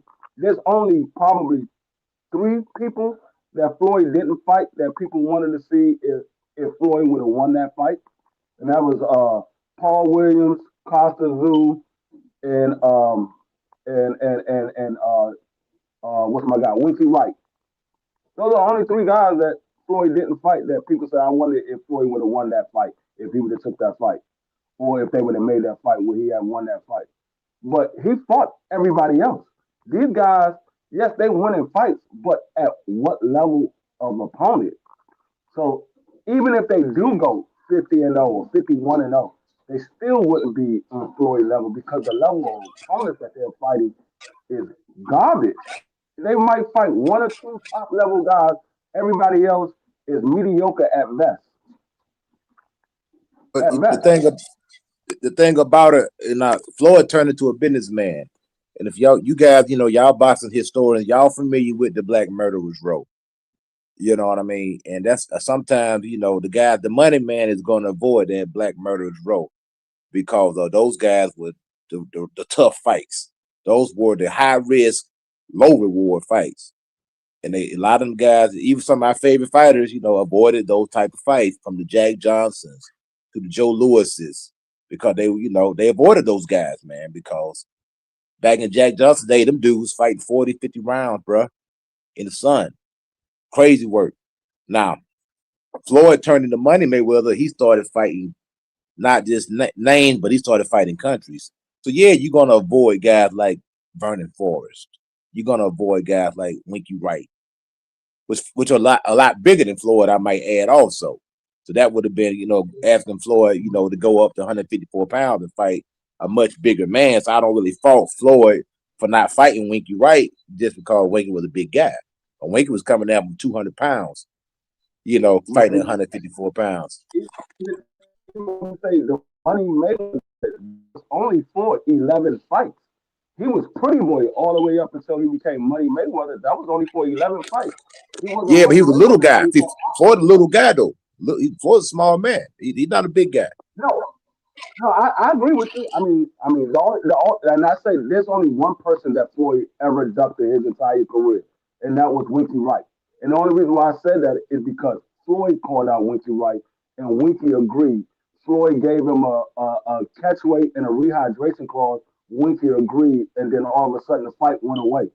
So that's the only fighter. I didn't know that. I didn't know that. Yeah, that's the only fighter that I say Floyd. Everybody else, like Paul Williams, even tell you that was offered to me or Floyd. Costa Zoo fought Ricky Hatton and lost, and then retired after that. So people said they wanted to see Floyd fight Costa Zoo. Well, Floyd wanted to fight Costa Zoo years before that fight was actually offered to Floyd. But when they did offer to Floyd, Costa Zoo fought Ricky Hatton, and then he lost. So I mean, like I said, I hear what people say about Floyd, but you got to give Floyd his props. The man, he fought 23 world champions, and and he did what he did. And people say, oh, he picked and choose. Yeah, but the guys that he picked were still better than some of these guys at their best. They still better than some of these guys at their best.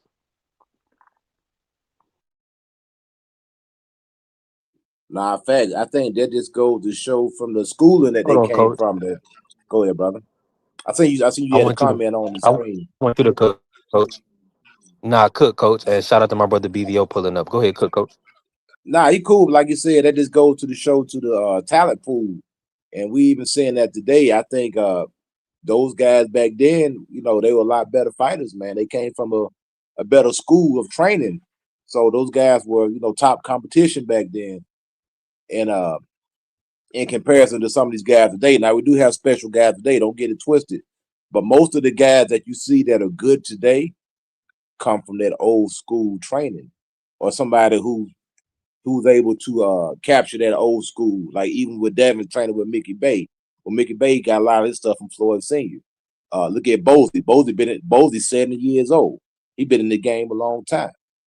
Wiley Moses, he been in the game a long time. So these guys that are really good, Bud Crawford, he got 3-4 trainers that been in the game a long time. So most of the guys that's really on the top of the game right now is with these old trainers that been in the game a long time, who got a lot of wisdom and a lot of knowledge. But like as far as Floyd, yeah, Floyd did his thing. Like I didn't know that about Winky. I know they wanted him to fight Sergio Martinez at one time when Sergio was rising. But he was on the come up. And they were like, hey, they were just trying to find anybody to beat Floyd. You know what I mean? They think, man, we got to find somebody to beat this dude. You know what I mean? Put him in there with Sergio. But they were like, well, nah. Floyd Senior was like, nah, Sergio too big. Same thing. Even Bernard Hopkins at one time was trying to fight Floyd Mayweather. Floyd Senior shut that down ASAP. He said, "No, Bernard too big. We ain't fighting him." Those guys probably were too big for Floyd to keep it 100. You know what I mean? Sergio was a pretty big guy, and of course Bernard was freaking middleweight champion, and he said he'll do whatever it take to fight Floyd, and they shut that down ASAP. So they were trying to just find somebody to knock Floyd off that pedestal. You know what I'm saying? If he would have hung around long enough, he would have got knocked off his pedestal. So hey, he hung it up. He went out on his own terms, and he kept that 0. Now I don't agree with that last fight that made him 50. Well, not Berto, but Conor McGregor. Technically, yeah, it was a win, but I mean, you fought a guy with no professional fight, and you count it as a win. So it is what it is. I say Floyd Mayweather's 49-0. I don't count Carter Ben the same way I don't count Tyson Fury versus what's the guy from from the UFC, and I don't Ngannou. Yeah. Hey, but Ngannou almost beat Tyson Fury though. He almost beat him. But I don't count Francis Ngannou for Tyson Fury or AJ. So like I said, I don't count Conor McGregor for Floyd. That man is 49-0 to me. He ain't no 50-0. And he's not gonna sit here. And it's the same way like what Usyk is doing right now. I'm not counting this fight for Usyk. He's fighting a guy that's 1-0. His last fight in the pro boxing was 9 years ago. Fought one guy, and it was 9 years ago. You think I'm gonna count that as a real fight? No, this is a daggone exhibition fight. Usyk gonna go in there and beat this boy half the leg.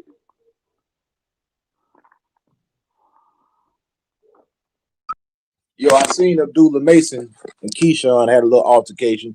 I mean, I kind of see what Keyshawn doing, but now he kind of just like, I don't know if he's doing too much or he just having fun. Because Keyshawn all over the place, man. Like he just pulling up on everybody. He may just be having fun. Yeah, because he's not going to 135.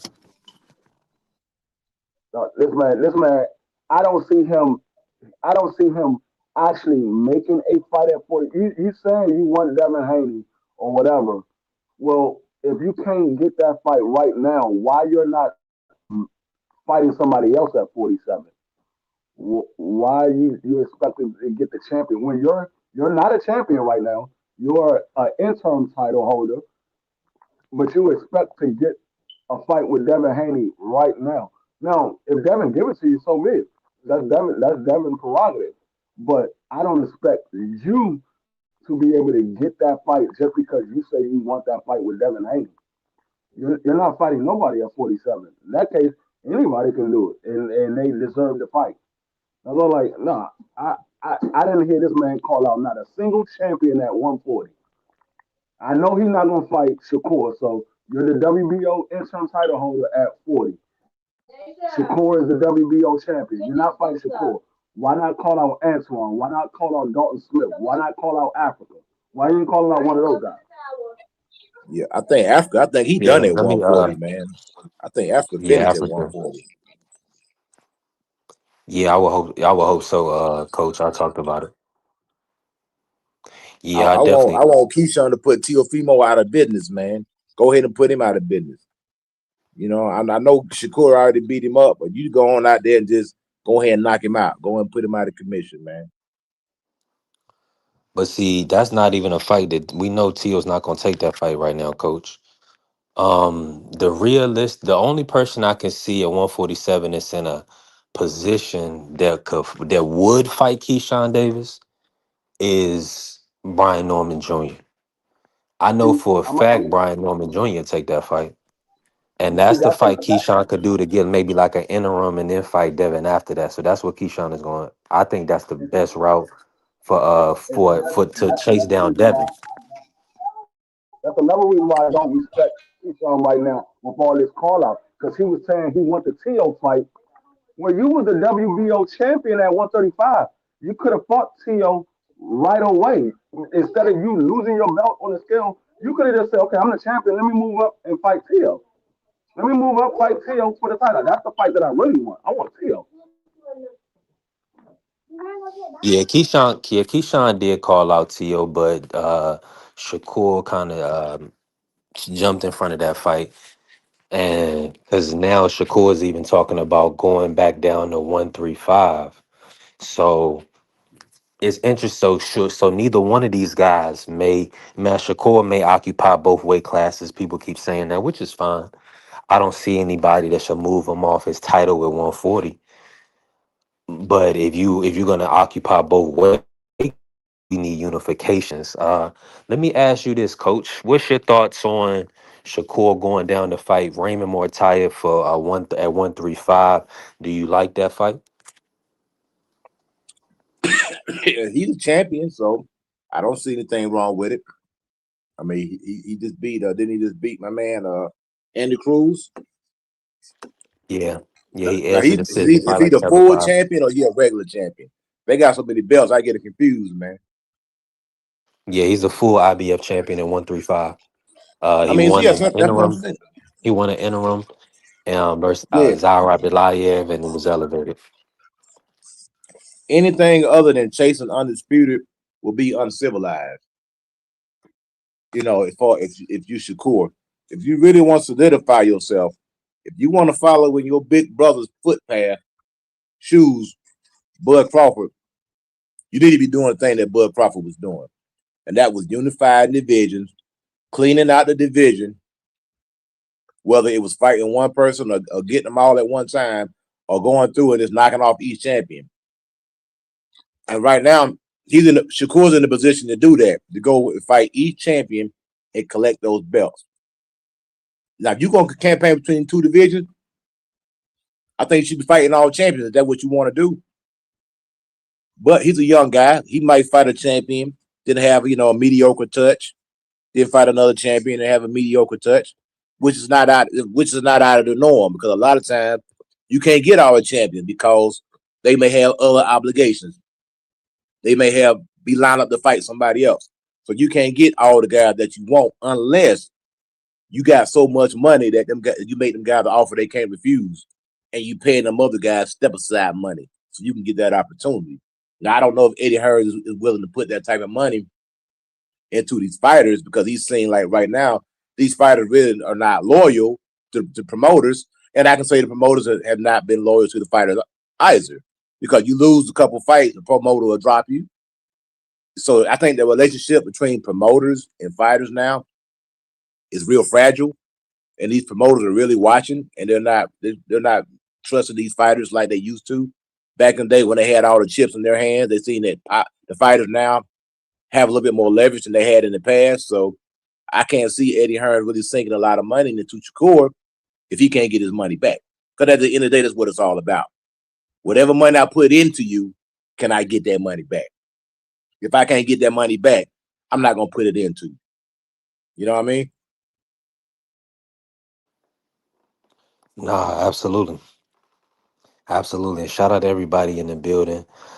Make sure you tap the like button, follow the channel, help the channel grow. We are growing.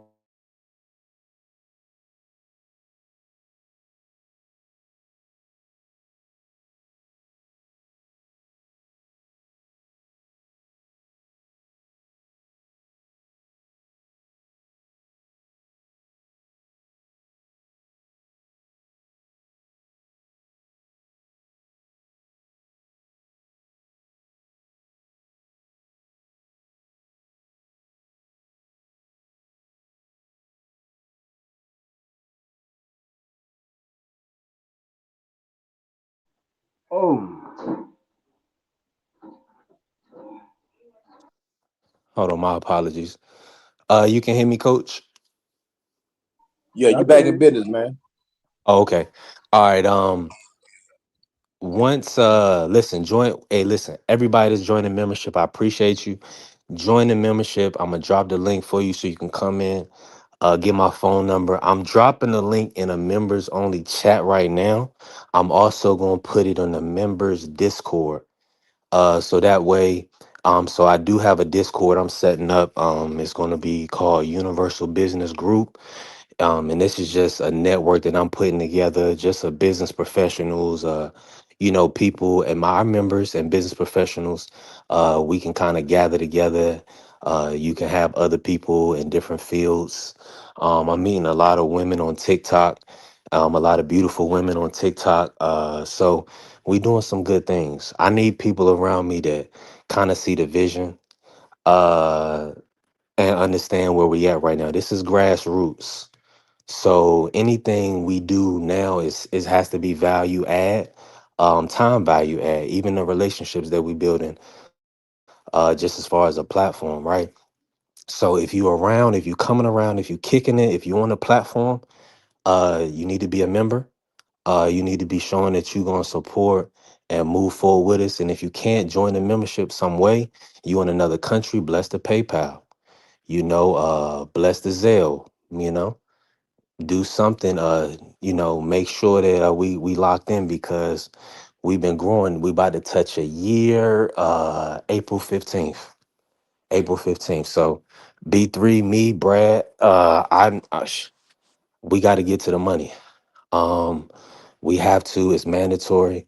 I didn't leave corporate America not to get to it. So we got to have certain things in place to ensure we got the right people around so we can get the right result, right? Now, everybody's not going to want to see us do well, so they don't need to be around us. Um, that's just what it is. Carrier said B3 moving very aggressive. I have to. It's mandatory because at the end of the day, a lot of people are wolves in sheep's clothing. And what they'll do is they'll act friendly, but they really they'll backbite you. So why not just cut out the middleman? And everybody, like, if we only get 5,000 people, right, to ever subscribe, or if we only get, I mean, that'd be fine. But at the end of the day, everybody that hit the panel is going to be want to see the channel do well, want to see the channel do 10,000, want to see the channel do 20,000, right? So it's just a mentality. Now, the block list is going to be heavy. My TikTok block list is real heavy because it's a lot of people that have negative energy. And to be honest with you, when you working like we working, I don't got time for it. So if you have a wrench, if you have an active wrench, if somebody is not on code, Carrie, you've done it before. What you've done? Block them, mute them, get them out of here because we working. I look at this as a business. This is my business. This is my brand. But it's also somewhat of like a show. We do it 5 days a week. So in that sense, we have to have the right audio. Uh, and we want to be pushing the right message, which is when we building a community and a network, it has to make sense. So we got to make it make sense. Now, I'm going to be doing other things on the back end to bring the best content and just to keep developing in all fields and walks of life. So that way, and showing up for the people, being consistent. This is the year of consistency for us and for me and for everything I'm doing. So I'm just going to be consistently showing up, and that's what it is. Now, let me appreciate y'all. I appreciate you, T Mac, pulling up. ACC, I'm moving very aggressive. I have to, though. You have to. Um, because there's no reason not to. There's no reason not to. Listen, we working. It's so, and let me just say this. Some people ain't gonna like it. It's so many other platforms, it's so many other places you can hang out. Um, go there. If you don't like the message, You know what I'm saying? If you don't want to see me do well, just go there. Don't be around. You can do so many other things every day. You know what I'm saying? Do not be around me. Shout out, look at shout out to TD who joined the membership today. Shout out to Cam, you know what I'm saying, who joined the membership today. I mean, excuse me, the sent the bless the super thanks today. Shout out to Dr. Cam. You see, these the type of people that I need around me. Real, genuine people that understand that listen, I leaped out on faith and left my employer. I didn't get a paycheck for 10 months. So right now, I'm even in a position where I'm potentially filing bankruptcy to waive all my previous debt. So that way, everything we make on the channel and everything I'm making from TikTok is mine moving forward, right? I'm still gonna be able to keep my home. I can still keep my vehicle, but not having a paycheck for 10, 11 months, I was doing DoorDash 7 days a week. So when I say these things, and some of y'all have known these things, when I say these type of things, it's like, oh, B3, you need to go fund me, or B3, you need this, that, and the third, whatever, whoop whoop. Yeah, I do. But that's just a part of life, man. You have ups and downs, you have, things you have to kind of overcome. But at the end of the day, you gotta kind of ensure that you putting yourself in a position to make sure that your future is, solidified. So I look at it as like a situation where I can kind of be up from under my past, right, and move into a productive future. So that's all I'm doing. So I just got to be open and honest with my people, and let y'all know what it is. So it's never anything personal. I'm definitely not trying to act like I'm an island unto myself or doing anything. What I would say, I understand the landscape, right? And I understand what I'm asking of the people, and the people that's around just have to know what the situation is, right? So that's just what it is. So if y'all understand that, man, join the membership, bless the Cash App, bless the Zelle, bless the PayPal, whatever you can do. So that way we can just keep the channel growing and keep me creating content on a regular basis. But if not, you know, it's so many places you can be. You feel me? Shout out to my brother Prize Fighter pulling up too. So yeah, so definitely join the membership and look out when you can. And we're gonna keep building. And we just gonna take everything one day at a time. Now, let me bring in Juan. Juan Claudio, man. Talk to me, bro. How you feeling? Give me a quick minute, my phone, G. Okay. Okay. Yeah, Juan is probably moving around working. But outside of all of that, man, I know that was a lot and that was heavy. Now, and it's been a heavy day. All day earlier we was talking about domestic violence on TikTok. And you know, so it's definitely been a lot going on. It's been a lot of conversations today. Yeah, appreciate my brother Prize Fighter. That's what I'm talking about. It's one click for all you iPhone users. Is one click away. We do it all the time, every day.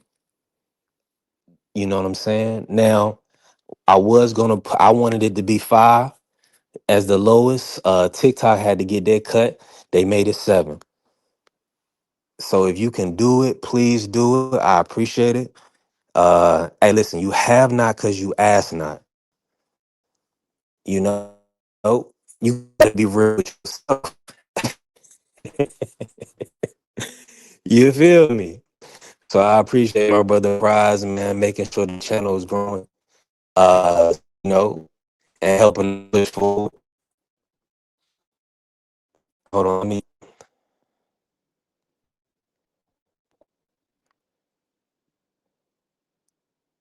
Okay, yeah, there we go. There we go, right there. We're gonna get back to boxing in a second. We kind of just gotta sit in this moment because that was a lot. Because that was a lot. I appreciate my brother Prize and AC said I'm business oriented. 1000%. I had to 1000%. What I had to do is, well, I graduated from ODU with a degree in finance and another degree in business analytics, right? Now, so I've definitely gone through, and then of course I went to the Belt College of Business for at UNC Charlotte right out of high school. So yeah, so that's pretty much what it is. But what I did, what I reason why I wanted to start my channel is because what I realized is like 7 years ago, I just started watching boxing so much. I just fell in love, re in love with the sport. Of course, I watched it as a kid, but and having the experiences and of just like watching all of the communities that are grown, it's a phenomenal thing. Like in business, all of these companies, all of these corporations, the people are funnel are people the people that support or patronize their product is the reason that they're successful. So now as an individual entity, what can you produce, from yourself? Like as an individual, what can you put to the marketplace, right? So some people will have capital and they can purchase merchandise and recreate it and then put it to the marketplace and make money. So essentially that's what I'm doing as far as content creation, right? But the thing about it is that you have to control the space and make sure that you kind of have everything centered around, okay, the people that understand and patronize the product know that this is what we into, this is what we're doing, and so that's kind of like with TikTok, right? With TikTok, I'm building a network and engagement community. So that way people kind of come in the room, they'll gift, right? So gifting on TikTok is a little different. So they can send they send as small as 1 cent denominations. So it goes from 1 cent all the way up to like $600. Now, and it's called gifting, right? Now, the concept is this. You have to connect with people. People are going to be your best source. So if you're an island or you're a man unto yourself, yeah, you could probably work for somebody and and do that. But connecting with people is the best way to grow and generate revenue for any business, any entity, because the money's going to come from the people. So you have to look at it like that. So that's why we're going to have the Discord network for the Universal Business Group. I have it right now. I'm gonna start, sending it to everybody over time. And I have some other business professionals and ladies and from that I'm going to be incorporating with us as well. And now that we're going to hit a year, April 15th. I'm just so thankful for where we've gotten to this point. So, y'all, in December, I had 800 TikTok followers. In December, I had 800. We're working on 5,800 right now. So that's almost 5,000 in 3 months. So I've literally been able to uh, no longer have to DoorDash and no longer. So I've been able to do that. So I'm thankful for that. And we just got to keep growing. So I'm thankful for everybody to hit the membership and support. And hey, the race is not for the swiftest, but for those that endure to the end. You. Juan Claudio, man, make sure I follow Yeah, Justin as Juan. Talk to me, Juan. that was nice right there. Be triple. No, that's a fact. No, that's a fact. I was just listening. That was a good thing. That was What's good real with y'all? spill right there. What's up with y'all? Not much. What's with you, Oh, B? man. You alright? Hey, what you got going on, bro? Hey, appreciate the color in the chat, AC. Thank you, man. Thank you, bro. I appreciate you, Listen, Carrier. yeah, I'm not. Trust me. Hey, if I ever ask, it's because we growing. Now, also before we get back to boxing, I did start a concept, and a lot of the people that's really what kicked it off. I started the Make a Million campaign on TikTok. You know what I'm Mm-hmm. saying? My community understands and knows that they are going to make a millionaire, literally building somebody from nothing to something. You see what I'm saying? I mean, going from 7 days a week DoorDash. That means you have no money at all. I promise you that. So, so I'm just trying to tell you. So at the end of the day, I'm thankful and I'm blessed, bro. I'm thankful, I'm blessed, and I feel a lot of genuine love around me. So that's how I have to keep it. So when I'm creating an ecosystem, that's I have to create it to benefit those who are with me. You see what I'm saying? Because what'll Sure. happen is, so let me tell y'all another thing. So, and I said the wolf in sheep's clothing, right? A guy came around, kind of acting like he was cool, whoop de whoop on TikTok, right? So of course, people would come in your rooms on TikTok, and they could send a heart me. So I had a panel, and you know, one of the guys was talking about his birthday was coming up and wanted to go on a trip, right? So of course, I have a travel agent on my team. So of course, she's on the panel too. So like, okay, we're gonna plug in whoop de whoop. But I'm just letting them know, like, I'm not going on a trip with y'all. Like, I don't know y'all. This is TikTok, right? I just got everything going. Like, I'm not about to go on a trip with y'all, right? So long story short, he goes and talks to the travel agent. Whoop, whoop, whoop. Maybe they gonna set it up. I didn't, try to stop her business, because if she gonna set up a trip for somebody, that's her business, right? So long story short, they connect, right? Now they fall out because the dude is obsessed with me. So he's telling her, what he got on me? He just light skinned. He ain't, what he got, and then so he has Indian jealousy within him, right? Now, keep in mind, this is somebody that just random grown man from somewhere else, right? Who tried to come across as cool, but at the end of the day, he was like, he don't have his stuff in order, so he's envy and jealous because somebody else may be, attracted to me or whatever the case may be. If the shorty is on me, she on me, then I mean, as a man, you kind of just got to do your own thing. This is a weird situation, right? So I said all that to say this. That's why I'm extremely, now we're gonna have new people coming around, and that's cool. Like, we're gonna build, we're gonna do the show, and it's gonna be prosperous. But for the people that are coming in contact with us on like a behind the scenes, or pushing the content forward, pushing the channel forward, we gotta ensure that they're really with us. It's just that simple. I don't understand. I mean, I hope that's understandable, and everybody that comes around can get with it. You know what I mean? I hope y'all can get with it and understand where I'm coming from, because everybody doesn't want to see you do well. And a lot of people, they're not raised right, and a lot of people don't have the spirit of Christ within them. So you have to ensure that and listen, I may even have to start praying on all the lives. Really, Dub is doing a good job behind the scenes. He's doing like a Bible study behind the scenes, where they're working in behind the scenes, right? But on TikTok, I pray at the end of every live. The ladies love it, right? It uplifts their spirit. Now, if you have a certain type of person around, a certain type of people around you, you can't do those things.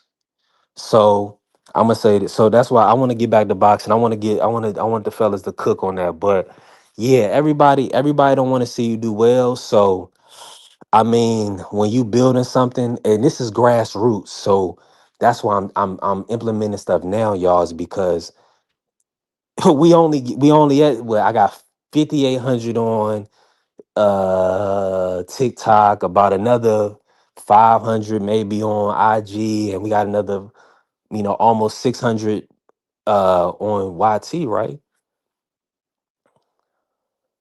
That's a very minute. That's a very small. Out of in content creation, we know we're small, but we're mighty, right? So what you have to do is what I'm trying to do is respectfully, right? Is get the right people around us. Everybody not gonna like you, and everybody not gonna want to see you do well. Uh, Now this not see. I respect everybody else that does content the way they do it, and they building the communities the way they want to build them, right? We gonna do things a little bit differently over here because I'm a little different. I really don't want the cursing on the channel and the platform because I'm trying to grow it to a point where people can sit and relax and have a good time, and they don't have to turn it off because mom deuce walk in, or their partner like what's going on, or the children like, man, what's all that cursing for? uh and I have to turn it off. People will have to click off. um that's just what it is. So I'm building, I'm growing, I'm working.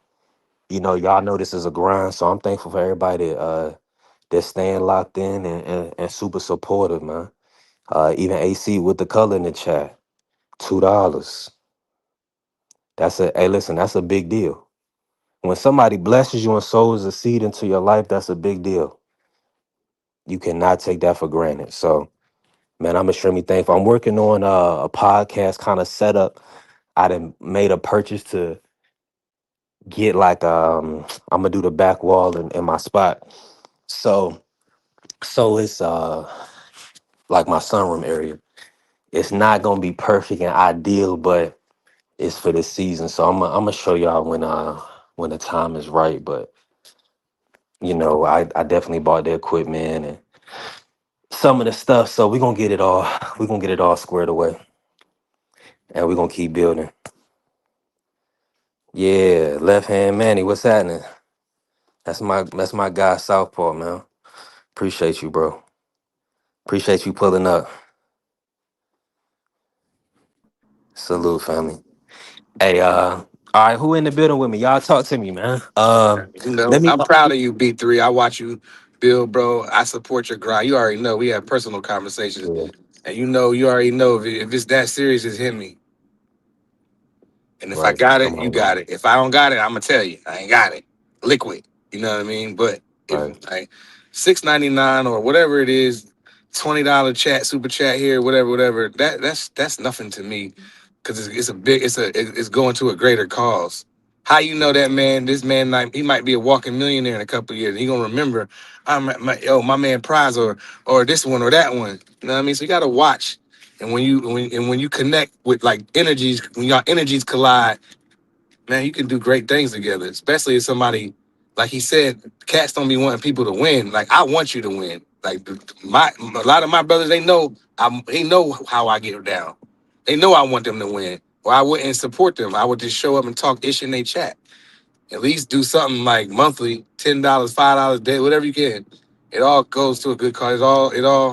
It's all for something good, something cool, something dope. You feel me? So I can Man, dig. listen, it's for, well, and a few things. It's in pertaining to the boxing channel. It's a place where we can come and kick it, but ultimately, it's helping a guy change his life. Now the TikTok, maybe I'm on camera, like the women, they see the value in it from a different perspective, right? So they are super understanding of it, but that's really what it comes down to. This is B3 Picks TV. At the end of the day, you have to be a fan of B3 and or want to see me do well in life. It's just that simple. Like, um a supporter, right? If you got to want to see the channel do well. These are just really small things. That's what I'm saying. When I started the channel, the gentlemen know, they say, listen, I want everybody that's more seasoned, have more years of life, to speak first, man, so that the young people can kind of play off of what they saying and kind Appreciate of you, get Carrier. more understanding. And Prize is a good brother, 1,000%. I'm definitely not a And millionaire, but I appreciate. I'll take it. I'll accept it. yeah, but see you working, you grind. But Oh, the for thing, sure. but I just wanted to set some certain parameters, like about kind of how to be examples, right? Prize, and Yeah. talking how we're supposed to talk. Like even like I don't read like a BVO or like a scholar. Like these brothers is reading. These brothers are very astute. Now, but I'm just going to ensure that I'm not using profane language, right? That's just a small thing. You see what I'm saying? And that way, and that's a respectful thing. Another thing is, uh kind of listening when people speak. That's a small thing. Being present, man. If you can't listen to what Prize is saying, what Juan is saying, Coach D Free or B3 is saying, click off, jump off the panel, come back. You see what I'm saying? But everybody is important. You got to know your worth, right? What God has for you is for you. You just got to. That's just what it is. And like you saying, set them parameters to life. And another thing is, it's a lot of young people that really there's no discipline and structure set before them, right? They don't see it. So if they can say, okay, well, I have an example of somebody that at least is showing is disciplined and structuring his life in the right way, then that's somebody that I can, at least look at as maybe somebody that can I can use something, from their arsenal of what they doing. I can implement that to me. So you always want to kind of look to the people that's done it that came before you, right?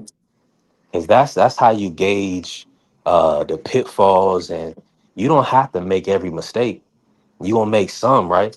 But you can't be a man unto yourself, and you got to use the right resources around you, the right people around you. So that's why you'll see that the people that are supposed to be around is going to be around, and that's just how I have to set it up at this point, because now it's serious. It's not a game. Yeah. So I mean, that's just what it is. It's We like, well, work. hey, it's not a We put game. in a lot of Not work a to get game. monetized, bro. Well, yeah, You was on here for hours. We all was what we all. That's how you got to attack it. You know what I mean? doing, As a but group, but not only that, doing 7 and 8 hour days on doing DoorDash at the same time. So that's what I'm saying. That was yeah, that was definitely a grind, that's and grinding. I'm thankful. I'm thankful. That's why now we got the monetization.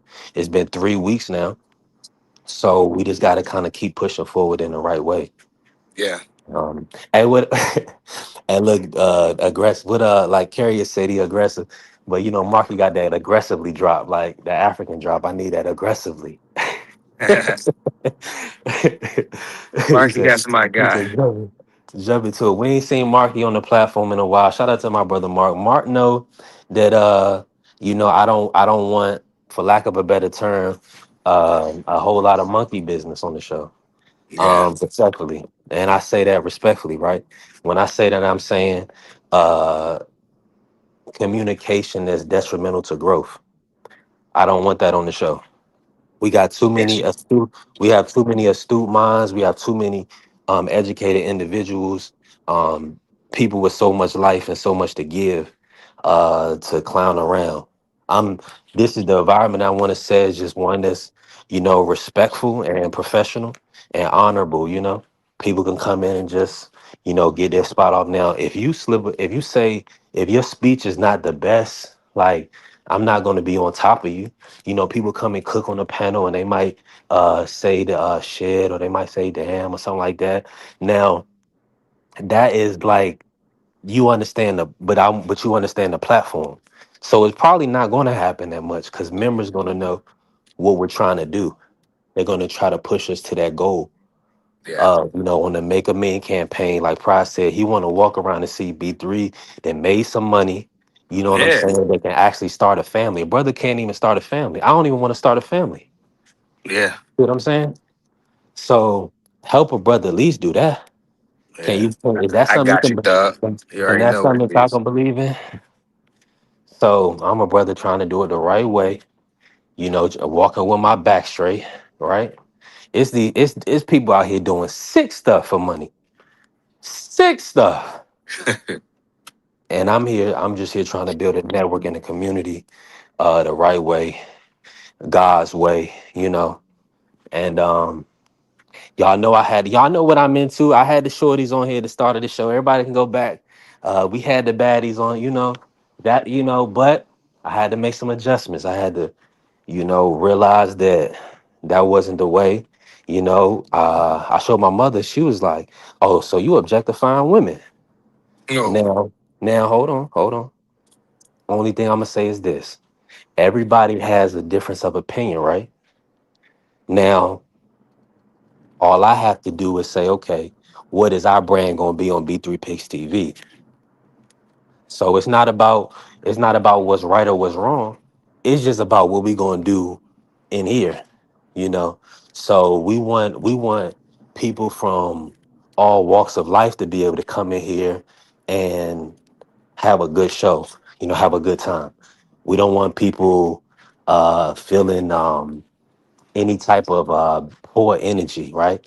Distasteful energy. People who use words like misogyny or whatever, right? We ain't doing all that because we don't have enough time. We only here for a small period of time of the day.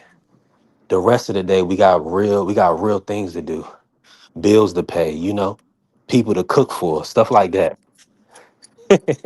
You know what I'm saying? So Sure. when we in here, we ain't trying to we ain't we ain't here to be I don't know, separating ourselves from anybody at any time. Now people gonna come in and get maybe some real conversations, whatever, whoop de whoop. You may, get upset or whoop de whoop over time, but that's not our intent and our goal as a channel. We trying to fellowship with one another and just network and have a good platform to help us get through our workday, right? You know what I mean? That's pretty much it, man. But that's pretty much, and y'all know I'm super thankful.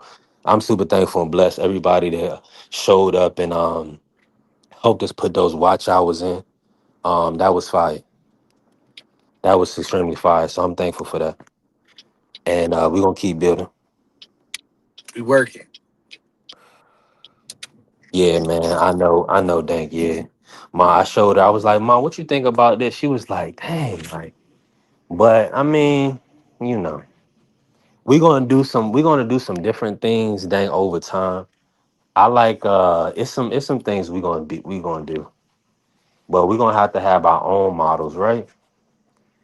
So we're gonna do things the right way. Yeah. We're gonna definitely do things the right way for sure. Hey, I Definitely. appreciate you, Manny. Appreciate you, man. He said be you and keep being you. B3. Don't change your character for no one, man. Listen, thank you for that, bro. I'm definitely trying my best. Yeah, yeah, man. Well, you gotta get a woman's perspective sometimes. You think Mhm. because at the end of the day, we can't be in here like, let's say for instance, uh maybe Dr. Cam might see it a certain way. She may not say anything because she's not people that um everybody's not in a position to tell you what to do and what not to do. So you need to show somebody that's going to be objective, right? Now, because she could have, I mean, so all I say that to say is yes, because you have to gauge or put things to people that they're not just going to be a yes person, say, "Ah, okay, I see what you're doing." Now, of course, I'm happy with it. I want to do it. You see what I'm saying? You need somebody, and Prize, so he like, okay, he want to see it. We want to do it. And Dank, he want to see it. We want to do it. But can Free is in the car with his wife. Does she want to see that? No, absolutely not. So if Free or BVO or Coach Eddie or Juan Prize had to lead a platform because of something not showed. That's an issue. So yeah, we can't do that. We can't have that type of stuff on the platform. Nah, I Yeah. agree. I respect it. You gotta respect it. Yep. Yeah. Yeah, we're I not doing respect it. that. Whatever your rules on your channel is your rules. You might not want to cuss on your channel. Like BVO, I used to cuss up a storm, and BVO was like, "Yo, Prize, you got, you know." And then even my grandpa was like, "Yo, y'all sound crazy. Y'all cuss too much." You know, and Hmm. then hanging around him for all them years, I barely cuss. But it depends what kind of mood I'm in. But pardon me, but I feel you. I don't really do all that cursing online anyway, because it don't sound good on the replay when you cussing each other out the whole time. Sometimes niggas has falling outs, but it is what it is. But at the end of the day, you know, Yeah. No, keep it. everybody. That's Yeah, right. Like I good, bro. say, like 'cause I'm a ordained minister. I'm like I'm just gonna reveal that a lot of you guys didn't know that, so I have to carry myself in a certain way. Mhm. And I had to put off the old conversation concerning the new man now that God has created me a new creature, and all things is past and is under the blood. So I must carry myself a certain way. 'Cause I want to be an ambassador for Christ. I don't want to be a castaway. That my testimony, may be ruined. So I think God put people together for certain reasons, and the connection right here. I genuinely feel a connection here, even with I look at B3 as a young brother in Christ, 30 years old. He's going to be bombarded by temptations. Be careful with women. I'm going to tell you that right now. Uh, they come good, but sometimes the devil dress up in the dress, and everything that look good ain't good, and everything that shine ain't gold. So like I said, when you surround yourself with a lot of women, you surround yourself with a lot of temptation, and you can fall into Everything that glitter ain't gold. exactly, Basically. yeah, you can fall into temptation sometime because sexual sin, that's the number one thing that'll ruin a man's downfall, because you're sinning against your own body. I'm not accusing you of anything. I'm not saying anything. I know your situation. I'm just telling you that being around women, that can take man somewhere he shouldn't be, and you can get a lot of drama, unnecessary drama, and heartache and pain by dealing with that. But I'm Yeah. happy for you, man. You know what I'm saying? You seem With like you. a good guy. I appreciate you, Coach. And you right on point. Everything you're saying now. And in my experience, like what I'm doing with TikTok and the women that I'm like kind of putting myself in position with is that proper boundaries.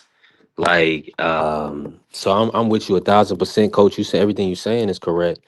I'm just putting certain safeguards and having proper boundaries because really in business, and like AC said, I got a business mindset. You can't sleep with you can't sleep. Really, you shouldn't be sleeping with any of your business partners, but you definitely can't sleep with all of them.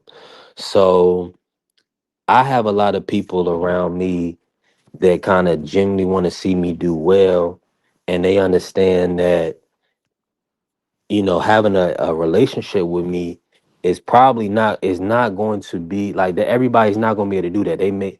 That might not be for the shorties that are, what I'm saying, some of them right now. We got some of them that they just not going to be around because they not getting what they want. But in business, you're going to have, I mean, I got married people in my group.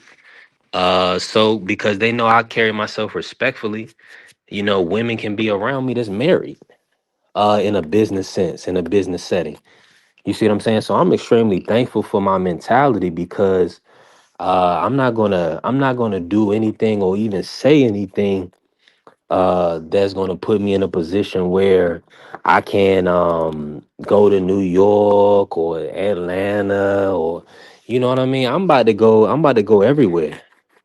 So I'm not about to I'm never gonna do anything Well, like that. But if you ever just keeping come the to right Atlanta, mentality. make sure that you holler at me. I know you gave me your number. I'm gonna Of give you my course. contact information. You know what I'm saying? You gotta make sure you come by my gym, man. You know what I mean? I So will. if you ever touch down in Hartsfield or whatever, just holler at me. Say, hey, coach, I'm gonna be Atlanta, blah blah blah. Can you pick me up from the airport or whatever? I come get you. Appreciate you, Coach. Yeah, man. Yeah, I'm definitely gonna be in Atlanta at some point. I gotta see exactly when. We working on some things. Yeah, we definitely working on some things. Um, I mean, we 215 in. Man, I don't even know where we go from here, man. Let me say this. Let me say this real quick. Because since I was so honest and real on this live, right? So I'm just gonna give you everybody the breakdown and we're gonna go ahead and close the show out. I am gonna pray and close the show out, right? Now, I have to file my taxes. I do have to file my 2025 taxes, so I'm gonna go ahead and log off and knock that out. My lawyer wants me to have that done ASAP, so I also have to get some paperwork together. Everything that I made for the last 6 months for TikTok, and DoorDash and Uber Eats, and I had to get some paperwork together right now for my lawyer.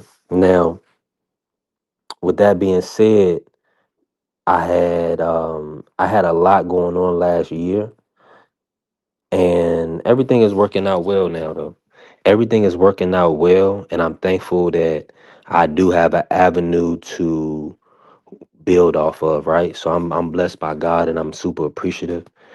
Um and we're gonna go from there.